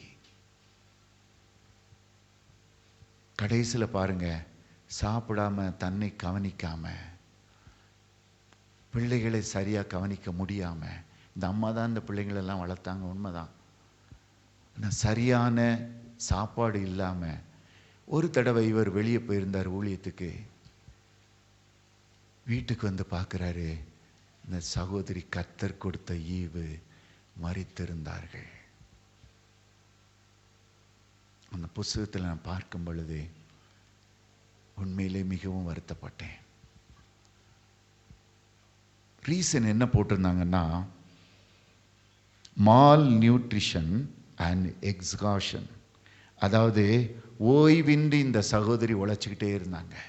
தன்னுடைய சரீரத்தை கவனிக்காமல் உழைச்சிக்கிட்டு இருந்தாங்க. ஒன்று, சாப்பாடு இல்லாததினாலே. அதனால் இந்த புத்தியுள்ள மனைவியை கர்த்தர் கொடுக்கும் ஈவாக கொடுத்தாலும் இந்த ஈவை கவனித்து கொள்ளும் பொறுப்பு நமக்கு உண்டு. அதே போல் கணவன் நமக்கு ஒரு கிருபையாக ஆண்டவர் கொடுத்திருக்கிறார். இந்த கணவனை கேர் எடுத்து பார்க்க வேண்டிய கடமை நமக்கு உண்டு. விசேஷமாக ஊழியத்தின் காரியங்களில் நம்ம ஈடுபடும் பொழுது, ஊழியத்தின் குடும்பமாக நம்ம இருக்கும் பொழுது, ஒருவரை ஒருவர் பிள்ளைகளை நாம் கவனித்து கொள்ள வேண்டும். சில பிள்ளைகளை கவனிக்கிறதே இல்லை. பிள்ளைகள் எங்கேயோ சுற்றிக்கிட்டு இருக்காங்க, பிள்ளைகள் எங்கேயோ போயிட்டுருக்காங்க, அவங்க பாட்டுக்கு வளர்கிறாங்க. ஆனால் அதை குறித்து கர்த்தர் சகோதரியே சகோதரனே உன்னிடத்தில் கணக்கு கேட்பார். இங்கே பாருங்கள், 7 பிள்ளைங்களையும் பார்த்துட்டு அவர்களுக்கு சாப்பாடையும் பார்த்துட்டு இந்த மனிதன் ஊழியத்துக்கு பின்னால் மிகவும் கஷ்டப்பட்டார். பிள்ளைகளையும் கொஞ்ச நாட்களில் தனித்தனியாக பிரிந்து போக ஆரம்பித்து விட்டார்கள். அதனால் ஒருவரை ஒருவர் நீங்கள் அரவணைத்து கொள்ளுங்கள், ஒருவரை ஒருவர் கேர் எடுத்துக்கொள்ளுங்கள், ஒருவரை ஒருவர் கவனித்து கொள்ளும் பொறுப்பு உங்களுக்குள்ளாக இருக்கிறது. அதனால் முழுவதுமான நீங்கள் ஊழியத்துக்கு போனாலும் சரி, முழுவதுமாக வேலை பார்த்தாலும் பிள்ளைகளையும் மனைவியையும் கேர் எடுத்துக்கொள்ளுங்கள். அதே போல் வேலைக்கு போனாலும் மனைவி கேட்டுக்கொள்ள வேண்டும். சாப்பிட்டியா, சாப்பிடலையா, என்ன நடந்தது, கேர் எடுத்துக்கொள்ளுங்கள். அதனால் எபேசியர் 5:28 பாருங்கள், புருஷர்களும் தங்கள் மனைவிகளை தங்கள் சொந்த சரீரங்களாக பாவித்து அவர்களில் அன்பு கூற வேண்டும். அதனால் மனைவிக்கு என்ன நடந்ததுன்னு கூட கவனிக்காமல் ஒரு ஊழியக்காரர் இருந்ததுனால அந்த குடும்பமே பின்னாட்களில் சின்ன பின்னமாக போய்விட்டது. அவர் அடுத்தது இன்னொரு மேரேஜ் பண்ணார். அதற்கு பின்பாக அவர் அறிந்து கொண்டார், அவர் தன்னுடைய குடும்பங்கிறது ரொம்ப முக்கியம், தன்னுடைய குடும்பத்தை அதற்கு பின்பாக கவனித்தார். ஆனாலும் காலம் கடந்த ஞானோதயமாக அது போய்விட்டது. முதல் குடும்பம் ஒன்றுமில்லாமல் போய்விட்டது. முதல் ஆண்டவர் கொடுத்த கிஃப்ட் ஆஃப் காடை அவர் விட்டு விட்டார். இல்லைன்னா அந்த அம்மா கடைசி வரைக்கும் இருந்து இந்த மனிதருக்கு அதிகமாக உதவி செய்திருப்பார்கள். அதனால் wife is a gift of God. Prudent wife is a, புத்தியுள்ள மனைவி கர்த்தர் அருளும் ஈவு. அதனால் ஊழியக்காரன் வாழ்க்கையில் ஒரு மனைவி முக்கியமான பங்கு. ஹல்லேலூயா. முக்கியமான பங்கு ஒரு ஊழியத்தில். ஒரு ஊழியக்காரனுக்கு, ஊழியத்துக்கு அழைக்கப்பட்டவனுக்கு மனைவி ஒரு முக்கியமான பங்கு. ஆவதும் பெண்ணாலே அழிவதும் பெண்ணாலே என்று கிராமங்களில் சொல்லுவாங்க. ஒரு மனைவி தான் அந்த குடும்பத்தை கட்டுகிறவள், கீழே இழுத்து போடுகிறவள். 2 பேருமே அப்படிப்பட்ட கிருபை கணவனாலும் முடியும், மனைவினாலும் முடியும். இருந்தாலும் மெயின் பார்ட் மனைவி அதில் முக்கியமான பங்குள்ளவள். அதனால் சகோதரிகள் கொஞ்சம் யோசித்து பாருங்கள். நான் புத்தியுள்ள மனைவியாக இருக்கேனா? கணவர்கள் கொஞ்சம் யோசித்து பாருங்கள், நம்ம இந்த கிஃப்ட் ஆஃப் காடை எப்படி ட்ரீட் பண்ணுகிறோம், எப்படி நீங்கள் மதிப்பாக வச்சுருக்கீங்க, கொஞ்சம் சற்று நீங்கள் ஆராய்ந்து பாருங்கள். அண்ணன் ஒரு விசை அவர்கள் நடந்த ஒரு சம்பவத்தை சொன்னார்கள். ஒரு மனிதன், இவன் ஊழியத்துக்கென்று அழைக்கப்பட்டிருந்தான், போதகராக மாறினார். வாலிப வயதில் ஆண்டவருக்கு பிரியமான ஒரு மனிதன், ஊழியத்துக்கென்று அழைக்கப்பட்ட ஒரு மனுஷன் ஊழியத்தை நிறைவேற்றி கொண்டிருந்தார். இந்த ஊழியத்தை அவர் நிறைவேற்றி கொண்டிருக்கும் போது தேவன் அவருக்கு கிருபைகளையும் கொடுத்திருந்தார். அவர் ஜெபித்தால் அதாவது ஹீலிங் கிஃப்டையும் பெற்றிருந்தார். அது இன்னொன்று டிசென்ட்மெண்ட் ஆஃப் ஸ்பிரிட், அதாவது ஆவிகளை பகுத்தறியும் கிருபைகளை பெற்றிருந்தார். ஏனென்றால் உபவாசம் அதிகமாக இந்த வாலிப நாட்களில் செய்வார், ஜெபத்திலே காத்திருப்பார். ஆண்டவர் அநேக கிருபைகளை கொடுத்திருந்தார். அப்படிப்பட்ட கிருபைகளை பெற்றிருந்த ஒரு வாலிப மனிதன் அவர் ஒரு திருமணம் செய்தார். திருமணம் நன்றாக பயன்படுத்தினா, தேவன் பயன்படுத்தினால கூட்டம் நிறைய வந்தது. சபை எப்பவும் நிறைஞ்சிருக்கும். ஹீலிங் கிஃப்ட் இருக்கனால நிறைய பேரை கூட்டி கொண்டு புதிதாக சபைகளில் ஆட்கள் வந்து கொண்டே இருப்பார்கள். இப்படி வெறுவனும் அதிகமான நேரம் ஜெபத்தில் செலவழிப்பார். வல்லமையான பிரசங்கியாளராக இருந்தார். நடந்த சம்பவத்தை நான் சொல்லுகிறேன். அப்படிப்பட்ட பிரசங்கி இந்த மனைவி வந்தா, இந்த மனைவிக்கு ஊழியன்னா பிடிக்காது. எதுக்கு ஒரு போதகனுக்கு வந்தாலோ தெரியாது. ஊழியன்னா பிடிக்காது. உலக பற்று அதிகம். வெளியே போகணும், ஜாலியாக சுற்றணும், ஹஸ்பண்டு கூட்டு போக மாட்டேங்க. இப்படியாக அதில் எப்பொழுதும் சண்டை. நீ அப்படியாக்கும் இப்படியாக்கும் சண்டை போட்டுக்கிட்டே இரிட்டேட் பண்ணிக்கிட்டே இருப்பா. கிருபை பெற்ற ஒரு மனிதன். இந்த மனிதனோ தன்னுடைய குடும்பத்துக்கு செய்ய வேண்டிய கடமை எல்லாத்தையும் பண்ணுவார். மீதியான நேரத்தை போய் தேவனுடைய பாதத்தில் அமர்ந்து தேவனுக்கு பிரியமான ஒரு மனிதனாக இருந்தார், ஊழியக்காரனாக இருந்தார். அப்படிப்பட்ட ஒரு மனிதன். இந்த மனைவி உலக பற்று நிறைந்தவள். எல்லாரும் அப்படி வச்சிருக்காங்க, எல்லாரும் இப்படி இருக்காங்க, நீ என்ன கூட்டு போ, நீ என்ன பண்ணு, ஒவ்வொரு நாளும் அரிப்பு. உலகத்துக்காக, உலக நேசத்துக்காக வாழ்ந்தவள், உலக பற்றுள்ளவள். அவளுக்கு சபையை பற்றி கவலை இல்லை, ஹஸ்பண்டை பற்றி கவலை இல்லை, ஊழியத்தை குறித்து கவலை இல்லை. இப்படியாக அவள் வாழ்ந்து கொண்டு இருந்தாள். என்ன பண்ணுவாளாம், ஒவ்வொரு தடையும் சண்டே போடுவாளாம். சண்டே போட்டு இவர் சொல்வார், எப்பா நான் ஊழியத்துக்குன்னு அழைக்கப்பட்டவன், நான் ஜெபத்தில் இவ்வளோ நேரம் இருந்தால் தான் எனக்கு கிருபைகள் இருக்கும், ஆண்டவர் என் கூட வந்தால் தான்ப்பா அற்புதங்கள் நடக்கும், சபை அப்போ தான் நல்லா வரும் சொல்லி பார்த்துருக்கிறாரு. இவ என்ன பண்ணுவாளாம், சண்டை போட்டுட்டு அம்மா வீட்டுக்கு போய் உட்காந்துருவா. அம்மா வீட்டில் போய் உட்காந்துருவா. மறுபடியும் இவர் போய் கூட்டி கொண்டு வர வேண்டும். இப்படியாக இரிட்டேட் பண்ணி பண்ணி என்ன ஒரு மனைவிங்கிறவா எவ்வளவு முக்கியங்கிறத ஒரு ஊழியக்காரனுக்கு நான் உங்களுக்கு சொல்லுகிறேன். இரிட்டேட் பண்ணி பண்ணி என்ன பண்ணார், கடைசியில் சரி ஒளிஞ்சு போட்டும் ஓ வழிக்கு நான் வரேன். இவர் அதிகமாக செபித்து செபித்து ஊழியத்தை நிறைவேற்றின ஒரு மனுஷன். ஜெபம் கொஞ்சம் கொஞ்சமாக குறைய ஆரம்பிச்சுது. ஒளிஞ்சு போட்டுன்னு அவளை ப்ளீஸ் பண்ண ஆரம்பித்தது. அவருடைய ஊழியம் தடைப்பட ஆரம்பிச்சுது. ஏன்னா அந்த ஒய்ஃபு சண்டை போட போட போட அந்த பாஸ்டர்கிட்ட கேட்பாங்க, பாஸ்டர் உங்கள் ஒய்ஃபு இப்போ எங்கே பாஸ்டர் காணலியே இந்த வாரம் ஆராதனைக்கு? அவள் அங்கே போயிருக்காம்மா, அவங்க அம்மாட்ட போயிருக்கா. அடுத்த வாரம் கேட்பாங்க, அம்மாட்ட போயிருக்கா. பாஸ்டர் ஒய்ஃபு எப்படிப்பட்டவர்களாக இருக்கணும்னா மற்றவங்களை வரவேற்கணும், மற்றவர்களுக்கு சபையினரை வரவேற்று அவர்களை உபசரித்து அவர்களுக்கு என்ன வேணும் கேட்டு இவர்களும் ஜெபிக்கிறவங்களாக இருக்கணும். நானும் அப்படிப்பட்ட கிருபைகளை பெற்றுக்கொள்ளணும்னு வாஞ்சி உள்ள ஜெபிக்கிற ஒரு பிள்ளையாக இருக்க வேண்டும். அந்த பொம்பளை முழங்காலே போடாத ஒரு பொம்பளை. பாருங்க, இந்த மனிதரை, நன்றாக இருந்த ஊழியத்தில் இருந்த மனிதரை இந்த மனைவி கெடுத்து விட்டாள். கடைசியில் இந்த ஜனங்களுக்கு பயந்தே சரி ஒளிஞ்சு போட்டோம், நம்மோடு கூட இருக்கணும், இவளுக்கு அட்ஜஸ்ட் பண்ணிடுவோன்னு சொல்லி இவரும் இருக்க ஆரம்பித்தார். அப்போ தான் நான் இங்கே வீட்டில் வந்து உட்காருவேன், எப்பொழுது முகத்தை திருப்பி கொண்டிருக்கனால ஒளிஞ்சு போட்டுன்னு சொல்லி அவளுடைய பாதையில் செல்ல ஆரம்பித்தார். செல்ல ஆரம்பித்த பின்பாக பாருங்க, ஊழியம் கொஞ்சம் குந்த ஆரம்பிச்சுது.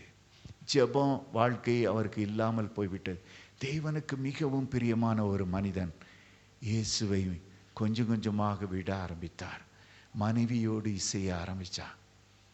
கடைசியில் பாருங்க, இவர் வல்லமையாக பிரசங்கம் பண்ண ஒரு பிரசங்கி, தேவனிடத்திலிருந்து வார்த்தைகளை பெற்று பிரசங்கம் பண்ண ஒரு பிரசங்கி, ஆனால் கொஞ்ச நாட்கள், கொஞ்சம் மாதங்கள் கூட அந்த வல்லமை அவருக்கு குன்றாமல் இருந்தது. ஜெபிக்க மாட்டாரு, ஆனால் வல்லமை குன்றாமல் கொஞ்ச நாள் பிரசங்கம் எடுத்துக்கிட்டு தான் இருந்தார். ஆனால் நாட்கள் செல்ல செல்ல இந்த வல்லமை குன்றி போய்விட்டது. இந்த ஆவிகளை பகுத்தறியும் வரம் இவரை விட்டு கடந்து சென்று விட்டது. அதுக்கு பின்பாக இந்த குணமாக்கும் வரம் இவரை விட்டு கடந்து சென்றதை அவர் அறியாதிருந்தார். ஜெபமே இல்லாத ஒரு ஊழியம் எப்படி இருக்கும்? ஜெபமே இல்லாத ஊழியத்தை ஒருத்தன் பண்ணா எப்படி இருக்கும்? ஜனங்கள்லாம் வெளியே போக ஆரம்பிச்சிட்டாங்க. இவரிடத்துல வல்லமை குன்றின உடனே ஜனங்கள் வெளியே போக ஆரம்பிச்சிட்டாங்க.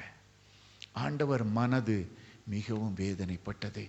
இதற்கென்றா இவனை வாலிப வயதிலிருந்தே நான் தெரிந்தெடுத்தேன், சிறு வயதிலிருந்தே இதற்கென்றேயா நான் தூக்கி கொண்டு வந்தேன். அவர் கண்ணீர் வடித்து கொண்டிருந்தார். நாள் ஒன்று வந்தது. இந்த பிள்ளைக்கு அவருடைய மகள், அந்த மகளுக்கு ஒரு நாள் அவர்கள் வீட்டிலே இருக்கும் பொழுது திடீரென்று கால் ஒரு மாதிரி விளங்காமல் போயிட்டுது.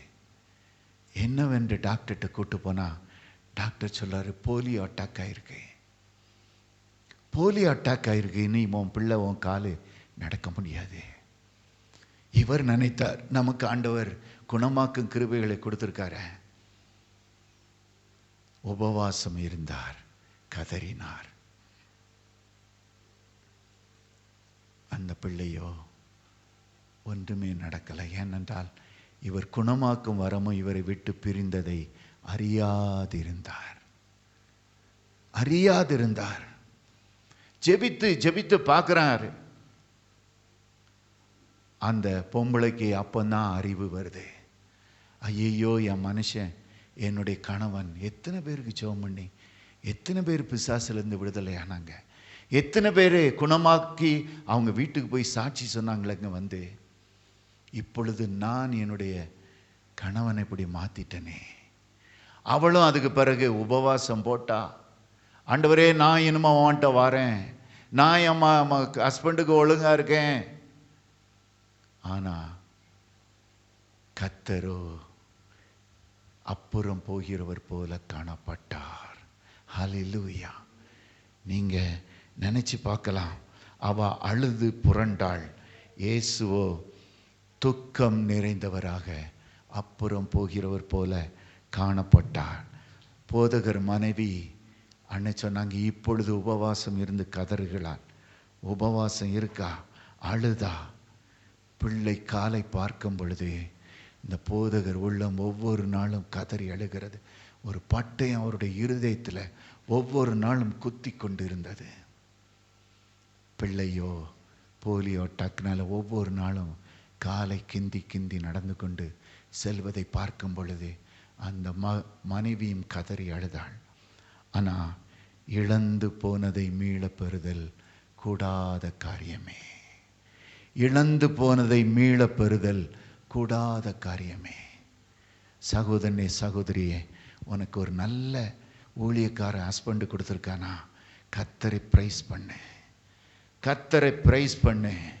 அவன் உலகத்துக்காக ஓடாம கர்த்தருக்காக ஓடுறானா, அவனோடு கூட நில்லு, முழங்கால போடு, அவனுக்காக ஜெபம் பண்ணு. அப்படி இல்லாதபடிக்கு சண்டையை போட்டுக்கிட்டு உன் வழிக்கு இழுத்து கொண்டு சென்றாய் என்றால் உன்னுடைய வாழ்க்கையில் கஷ்டங்கள் வரும் பொழுது ஆண்டவர் திரும்பி பார்க்க மாட்டார். அதை போல ஊழியம் செய்யும் சகோதரிகள், ஜெபிக்கிற சகோதரிகளை இல்ட்ரி பண்ணாதிருங்கள். இந்த ஊழியக்காரனுக்கு கர்த்தர் கொடுக்கும் ஈவாக மனைவி கொடுக்கப்பட வேண்டும். அவளுடைய கரத்தில் தான் அந்த ஊழியம் இருக்கிறது, அந்த கணவருடைய வாழ்க்கை இருக்குது, பிள்ளைகளுடைய வாழ்க்கை இருக்குது. மனைவி கட்டுகிறவளை கையாலே இழுத்து போட்டு குடும்பத்தை ஒன்றுமில்லாமல் மாற்றுகிறவளும் அவளே. அதனால் இந்த அண்ணன் கொடுந்த இதை பார்க்கும் பொழுது ஒரு சகோதரன் மேலே எழும்ப வேண்டும் என்றால் கீழே பேஸ் முழுவதும் மனைவிதான். அவள் கீழே இழுத்து போடவும் அவளாலே கூடும். அதனால தான் வேதம் சொல்லுகிறது, புத்தியுள்ள மனைவி கர்த்தர் அருளும் ஈவுன்னு. புத்தியுள்ள மனைவியாக ஒவ்வொருவரும் இருக்கும். பின்னாட்களில் வருத்தப்பட்டு எந்த பிரயோஜனமும் இல்லை. கர்த்தர் உன்னோடு இருக்கும் பொழுது அவரை பற்றிக்கொள். கர்த்தர் உன்னோடு இருக்கும் பொழுது அவருக்கு பிரியமானதை சகோதரனே நீயும் நடப்பி. அதற்கு பின்பாக கடந்து சென்று விட்டால் கடந்து சென்றது கடந்து சென்றதே, அதை நீ மீளப் பெற முடியாது. இன்னொரு வசனத்தை நாம் பார்க்கிறோம், இதோடு இணைந்த ஒரு வசனம், நீதிமொழிகள் 18:21. யாராவது வாசிங்க. மனைவியை கண்டடைகிறவன் நன்மையானதை கண்டடைகிறான், கர்த்தரால் தயையும் பெற்றுக்கொள்கிறான். மனைவியை கண்டடைகிறவன் நன்மையானதை கண்டடைகிறான், கர்த்தரால் தயையும் பெற்றுக்கொள்கிறான். இது எப்படி முடியும்? இது நம்ம கல்யாண வீட்டிலாம் சொல்லியிருக்காங்க. எப்படி முடியும்? எப்படி சாத்தியம்?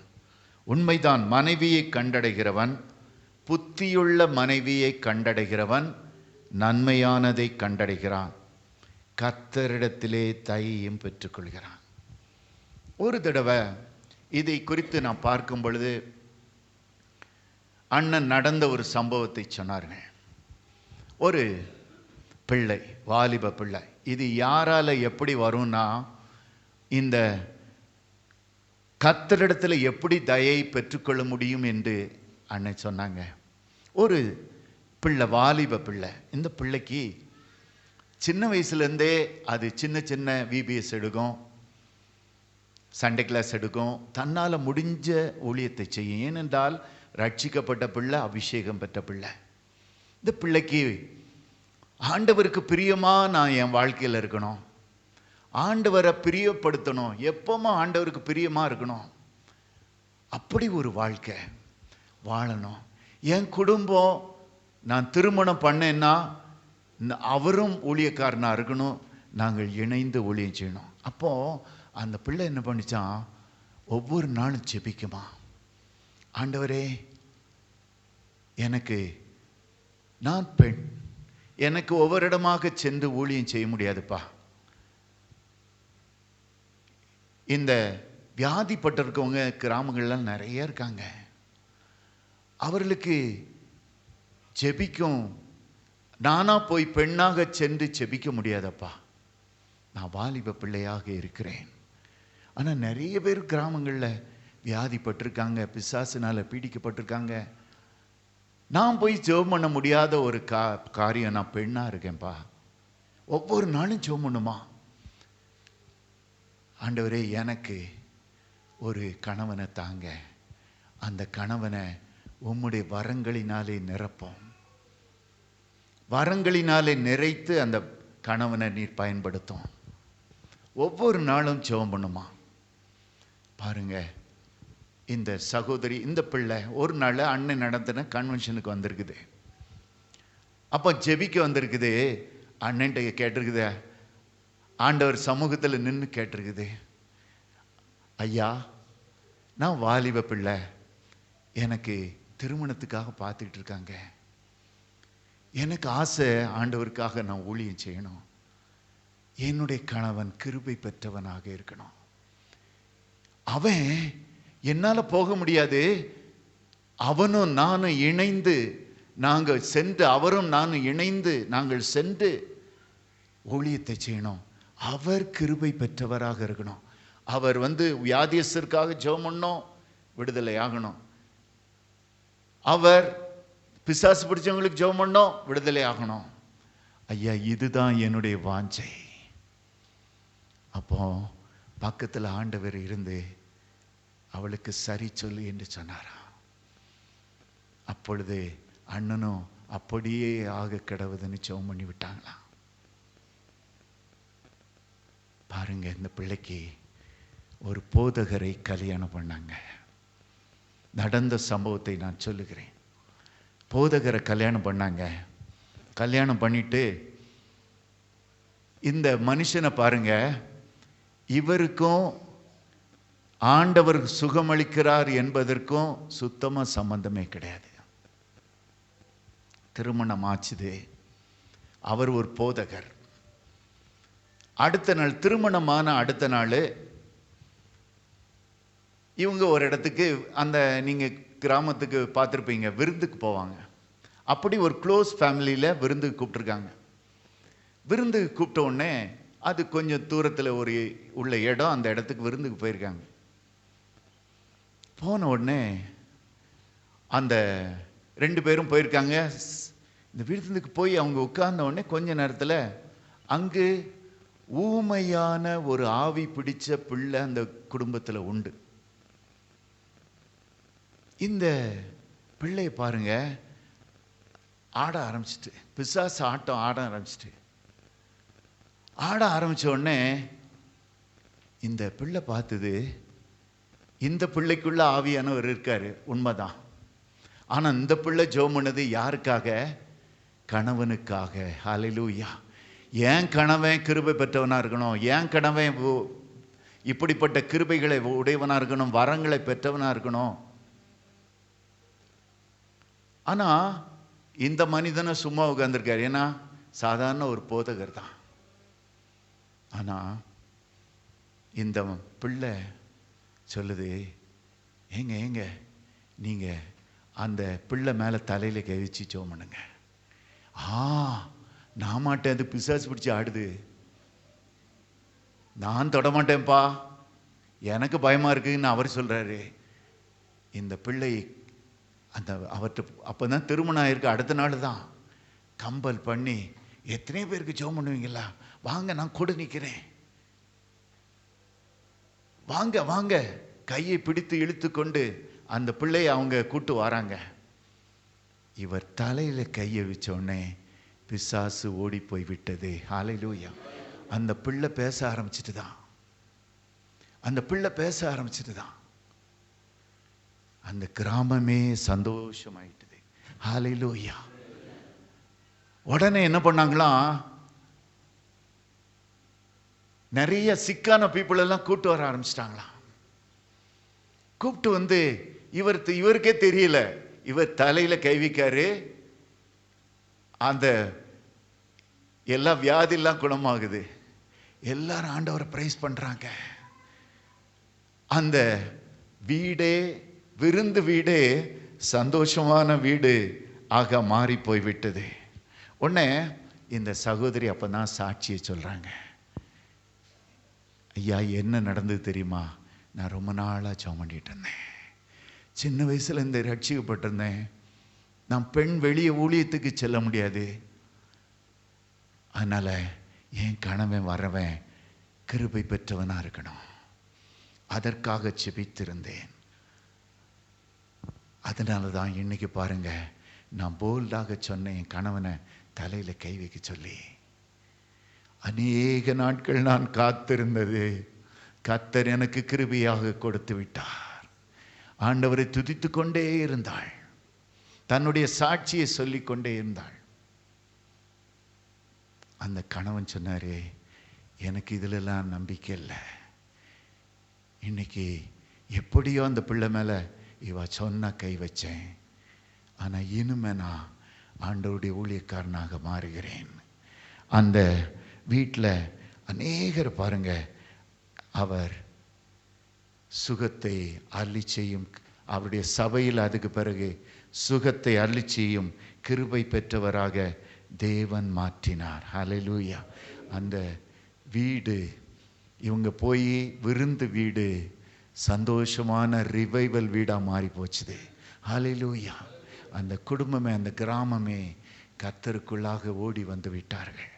அப்படியாக அந்த சகோதரி, எப்போ தெரியுமா, இந்த சகோதரி ஜெபம் பண்ணிட்டே இருந்தாங்க, எப்பொழுது கரத்தை பிடித்தார்களோ இந்த கிருபையை கணவன் மேல் தேவன் ஊற்றி விட்டார். ஹல்லேலூயா.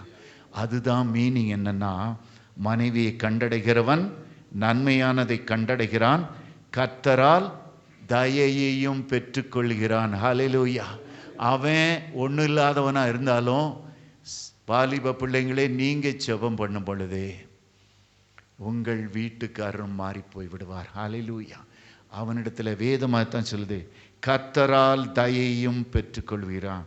நான் கரத்தை பிடிக்கும் பொழுதே கர்த்தர் சொன்ன வார்த்தையை நிறைவேற்று, அப்படியே ஆகட்டும் என்று சொன்னாரே, அந்த வார்த்தை பரலோகத்திலிருந்து கிருபைகள் அந்த மனிதன் மேல் பொழியப்பட்டன. ஹல்லேலூயா. அதனால் இன்றைக்கும் சகோதரனே சகோதரியே, புத்தியுள்ள மனைவி கர்த்தர் அருளும் ஈவு. எல்லாரும் கொஞ்சம் முழங்கால் படிட்டு கேட்போம். ஆண்டவரே, முதல்ல கணவன்மார்களை கேட்குறேன், நீங்கள் புத்தியுள்ள மனைவியாக உங்கள் மனைவியை வைத்திருக்கிறீர்களா? அவர்களை எப்படி ட்ரீட் பண்ணுறீங்க? கொஞ்சம் யோசித்து பாருங்கள். மனைவி அல்ல, புத்தியுள்ள மனைவியாக அவள் இருக்க வேண்டும். நீங்கள் முழங்கால் படிட்டு அவளுக்காக செபிக்கிறீங்களா? பிள்ளைக்காக செபிக்கிறீங்களா? சற்று உங்களை ஆராய்ந்து பாருங்கள். அதை போல வாலிப சகோதரர்களே, நீங்கள் உங்கள் எதிர்காலத்துக்காக செபிக்கும் பொழுது, ஆண்டவரே எனக்கு புத்தியுள்ள மனைவியை தாரும் என்று கேளுங்கள். நீங்கள் திருமண வயதை அடைந்திருக்கும் பொழுது அதற்காக செபிக்க வேண்டியது உங்களுடைய கடமை. எத்தனை சகோதரர்கள் நீங்கள் சண்டை போட்டிருப்பீர்கள், அடித்திருப்பீர்கள், வெளியே தள்ளி கதவை போட்டிருப்பீங்க, விரட்டி இருப்பீங்க, ஓடுன்னு. அதை போல சகோதரிகளுக்கு நான் சொல்லுகிறேன், மனைவியாக அல்ல, ஆண்டவர் உன்னை மனைவியாக இருக்கணும்னு விரும்பலை. அவருடைய கிஃப்ட் ஆஃப் காடாக நீ இருக்கிய அந்த வீட்டில். மனைவியாக இருந்து இந்த உலகத்தில் இருந்து நீ ஒன்றும் சாதிக்க போகிறதில்ல. புத்தியுள்ள மனைவியா குடும்பத்தை கட்டுகிறாயா? முழங்கால போடுறியா? உன்னை கணவனுக்காக செபிக்கிறாயா? பிள்ளைகளுக்காக செபிக்கிறாயா? இல்லாவிட்டால் பின் நாட்களில் பிரச்சனைகள் வரும் பொழுது அழுது புலம்பணும். ஆண்டவர் பாராமுகத்தை போல இருப்பார். ஆண்டவர்கிட்ட கேளு, நான் மனைவியாக அல்ல ஆண்டவரே, புத்தியுள்ள மனைவியாக இன்று முதல் எடுப்பேன். இன்று முதல் நான் இருப்பேன். இந்த சகோதரர்கள் நீங்கள் சொன்னுங்க, I will not ill treat my wife. இனிமே அடிக்க மாட்டேன், இனி தொட மாட்டேன், இனி திட்ட மாட்டேன். நீங்கள் 2 பேரும் யோசித்து கொள்ளுங்கள். கணவன் இல்லாத வாழ்க்கையை நீங்கள் சற்று யோசித்து பாருங்கள், உங்களுக்கு என்ன ட்ரீட்மெண்ட் வரும். மனைவி இல்லாத வாழ்க்கையை நீங்கள் யோசித்து பாருங்கள், உங்களை பிள்ளைகள் கூட மதிக்க மாட்டாங்க. சற்று அநேக குடும்பங்களை நான் பார்த்துருக்கிறேன். கணவன் இல்லாவிட்டால் ஒன்றுமில்லை, மனைவி இல்லாவிட்டால் ஒன்றுமில்லை. இருக்கும் காலத்திலே கிஃப்ட் ஆஃப் காடாக 2 பேரும் யோசித்து கொள்ளுங்கள். போன பின்பாக அழுது பிரயோஜனம் இல்லை. கர்த்தர் கொடுத்திருக்கும் நாட்களிலே எவ்வளவு சமாதானமாக சந்தோஷமாக இருக்க முடியுமோ அப்படியாக வைத்துக் கொள்ளுங்கள். புத்தியுள்ள மனைவி கர்த்தர் அருளும் ஈவு. It is a gift of God. It is from God, Jehovah. எங்கள் பரிசுத்த தகப்பனே, உமக்கு நன்றி செலுத்துகிறோம்.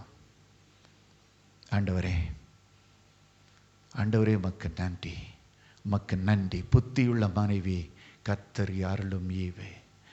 ஆண்டவரே, அதை போல மனைவி கண்டடைகிறவன் நன்மையானதை கண்டடைகிறான், கர்த்தரிடத்திலே தயவையும் பெற்றுக்கொள்கிறான். இப்படிப்பட்ட வாழ்க்கை எங்களுக்குள்ளாக வரட்டும் ஆண்டவரே, எங்கள் குடும்பங்களுக்குள்ளாக கடந்து வரட்டும் தகப்பனே. அப்படிப்பட்ட கிருபைகளை பிள்ளைகள் ஒவ்வொருவருடைய வாழ்க்கையில நீர் தாரும் தகப்பனே, தாரும் தகப்பனே, தாரும் தகப்பனே. அப்படிப்பட்ட வாழ்க்கையை தாரும் தகப்பனே. ஆண்டவரே, புத்தியுள்ள மனைவி கர்த்தர் அருளும் ஈவு. ஆண்டவரே, இந்த ஈவை நாங்கள் எப்படி வைத்திருக்கிறோம் என்று சகோதரர்கள் அறிந்து கொள்ளட்டும். இன்று முதல் ஆண்டவரே, அப்படிப்பட்ட ஈவை தகப்பனே பிள்ளைகள் ஆண்டவரே நன்றாக ட்ரீட் பண்ண உதவி செய்திடலாம். அதே போல் ஆண்டவரே, புத்தியுள்ள மனைவி ஆண்டவரே தங்கள் வாழ்க்கையில் புத்தியுள்ளவர்களாக இருக்க, ஆண்டவரே உமக்கு பிரியமுள்ளவர்களாக இருக்க, முழங்கால் போட்டு ஆண்டவர் இந்த குடும்பத்தை கட்டும் பிள்ளைகளாக இருக்க, ஊழியக்காரனுக்கு மனைவியாக இருக்கும் பிள்ளைகள் தகப்பனே ஆண்டவரை ஊழிய செய்கிறவர்களை என்கரேஜ் பண்ண, ஆண்டவரே நீர் உதவி செய்தரலாம். ஆண்டவரே ஊழியத்திலே ஒருவரை ஒருவர் தாங்க, ஆண்டவரே அவர்களுக்குள்ளாக ஆண்டவரே ஒருவர் பாரத்தை ஒருவர் சுமக்க நீர் உதவி செய்தரலாம் தகப்பனே. இனி தகப்பனே சண்டை இந்த குடும்பங்களுக்குள்ளாக இருக்கக்கூடாது. ஆண்டவரே பகைமை இருக்கக்கூடாது, வீண் பிரச்சனைகள் இருக்கக்கூடாது. இதுவரைக்கும் நடந்ததை பிள்ளைகள் மறந்துவிட்டு தகப்பனே ஒரே குடும்பமாக ஐக்கியமாக நீர் எப்படி விரும்புகிறீரோ அப்படிப்பட்ட குடும்பமாக இந்த குடும்பம் இருக்க ஆண்டவரே நீர் உதவி செய்தரலாம். ஆண்டவரே குடும்பத்தை கட்டுகிற நீர் பிள்ளைகளுக்குள்ளாக வாசம் பண்ணி குடும்பங்களை ஆசீர்வதியும். ஆண்டவரே நீர் ஒருவர் கவனித்து கொண்டிருக்கிறீர் என்பதை ஆண்டவரை ஒவ்வொருவரும் உணர்ந்து செயல்பட தங்களுக்குள்ளாக இருக்கும் பிரிவுகளை தூக்கி எறிய தகப்பனே, ஈகோஸை தூக்கி எறிக, பிரிஸ்டீஜை தூக்கி எறிக ஆண்டவரே, எல்லா ஆண்டவரே பாரம்பரியங்களை தூக்கி எறிய நீர் உதவி செய்தரலாம். உம்முடைய கரத்திலே இந்த குடும்பங்களை கொடுக்கிறேன்ப்பா, நீரை பொறுப்படுத்தி நடத்தும் ஆசீர்வதியும். துதி கன மகிமை எல்லாவற்றையும் மக்கே செலுத்துகிறோம். இயேசுவின் இன்ப நாமத்திலே வேண்டிக் கொள்கிறோம் எங்கள் அன்பின் பிதாவே, ஆமென். இந்த தேவனுடைய வார்த்தை உங்கள் ஒவ்வொருவருக்கும் பிரயோஜனமாக இருந்திருக்கும் என்பதில் எனக்கு எந்த சந்தேகமும் இல்லை. இந்த தேவனுடைய வார்த்தையை மற்றவர்களிடமாகவும் நீங்கள் பகிர்ந்து கொள்ளும்படி உங்களை நான் அன்போடு கூட கேட்டுக்கொள்கிறேன். உங்களுக்கு இருக்கும் ஜெப விண்ணப்பங்களை எங்களிடமாக தெரியப்படுத்த நாங்கள் வாஞ்சிக்கிறோம். திரையில் காணப்படுகிற தொலைபேசி எண்ணிற்கும் அலைபேசி எண்களுக்கும் நீங்கள் அழைத்து உங்கள் ஜெப விண்ணப்பங்களை சொல்லும் பொழுது உங்களுக்காக நாங்கள் ஜெபிக்க ஏதுவாக இருக்கும். 24 மணி நேரமும் உங்களுக்காக நாங்கள் ஜெபிக்க வாஞ்சிக்கிறோம். திரையில் காணப்படும் எண்ணை நீங்கள் தொடர்பு கொண்டால் தேவனுடைய வார்த்தையை உங்களுக்கு நேராக ஊழியர்கள் கொண்டு வருவார்கள். எங்களது இணையதள சேவைகள் யாவும் திரையில் காணப்படுகிறது. முகநூல், ட்விட்டர் மற்றும் இன்ஸ்டாகிராம் பக்கத்தையும் பின்தொடரவும். எங்களது யூடியூப் சேனலை நீங்கள் சப்ஸ்கிரைப் செய்யும் பொழுது இதில் பதிவிடப்படும் தேவனுடைய வார்த்தை உங்கள் வீடுகளுக்குள்ளாகவும் உங்கள் கைகளுக்குள்ளாகவும் புறப்பட்டு வரும். நமது ஊழியத்தின் உபவாச கூட்டங்களுக்கு உங்களை நாங்கள் அன்போடு கூட அழைக்கிறோம். ஒவ்வொரு மாதமும் முதலாம் வார சனிக்கிழமை கேரளா மூணாரில் உள்ள ஹோட்டல் ஹில்வியூவில் வைத்து உபவாச கூட்டம் நடைபெறுகிறது. கேரளா மூணார் சகோதர சகோதரிகளே, மறவாமல் கலந்து கொள்ளவும்.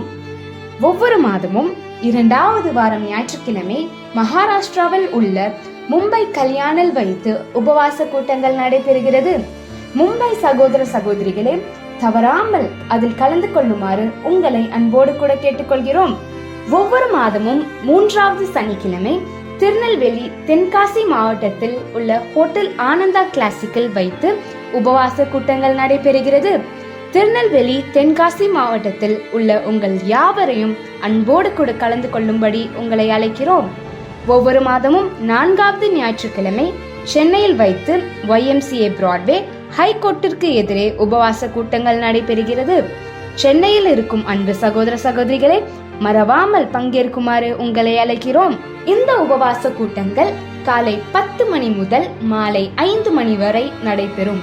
தவறாமல் எங்களோடு கூட கலந்து கொள்ளுங்கள், தேவ வல்லமையை பெற்றுக் கொள்ளுங்கள். இது குறித்து தானே விவரங்களை மேலும் அறிய திரையில் காணப்படும் எண்களை தொடர்பு கொள்ளவும். உங்களுக்கு சாட்சிகள் இருக்குமாயின் திரையில் காணப்படுகிற மின் அஞ்சல் முகவரிக்கு அதை பகிரும்படி உங்களை அன்போடு கூட கேட்டுக்கொள்கிறோம். எழுதி அனுப்ப வேண்டும் என்று விருப்பப்படுகிறவர்கள் திரையில் காணும் எங்கள் விலாசத்திற்கு உங்களது சாட்சிகளை கடிதம் வாயிலாக எங்களுக்கு அனுப்பிவிடுமாறு உங்களை நாங்கள் அன்போடு கூட கேட்டுக்கொள்கிறோம். கர்த்தர் தாமே உங்கள் ஒவ்வொருவரையும் ஆசீர்வதிப்பாராக. ஆமேன்.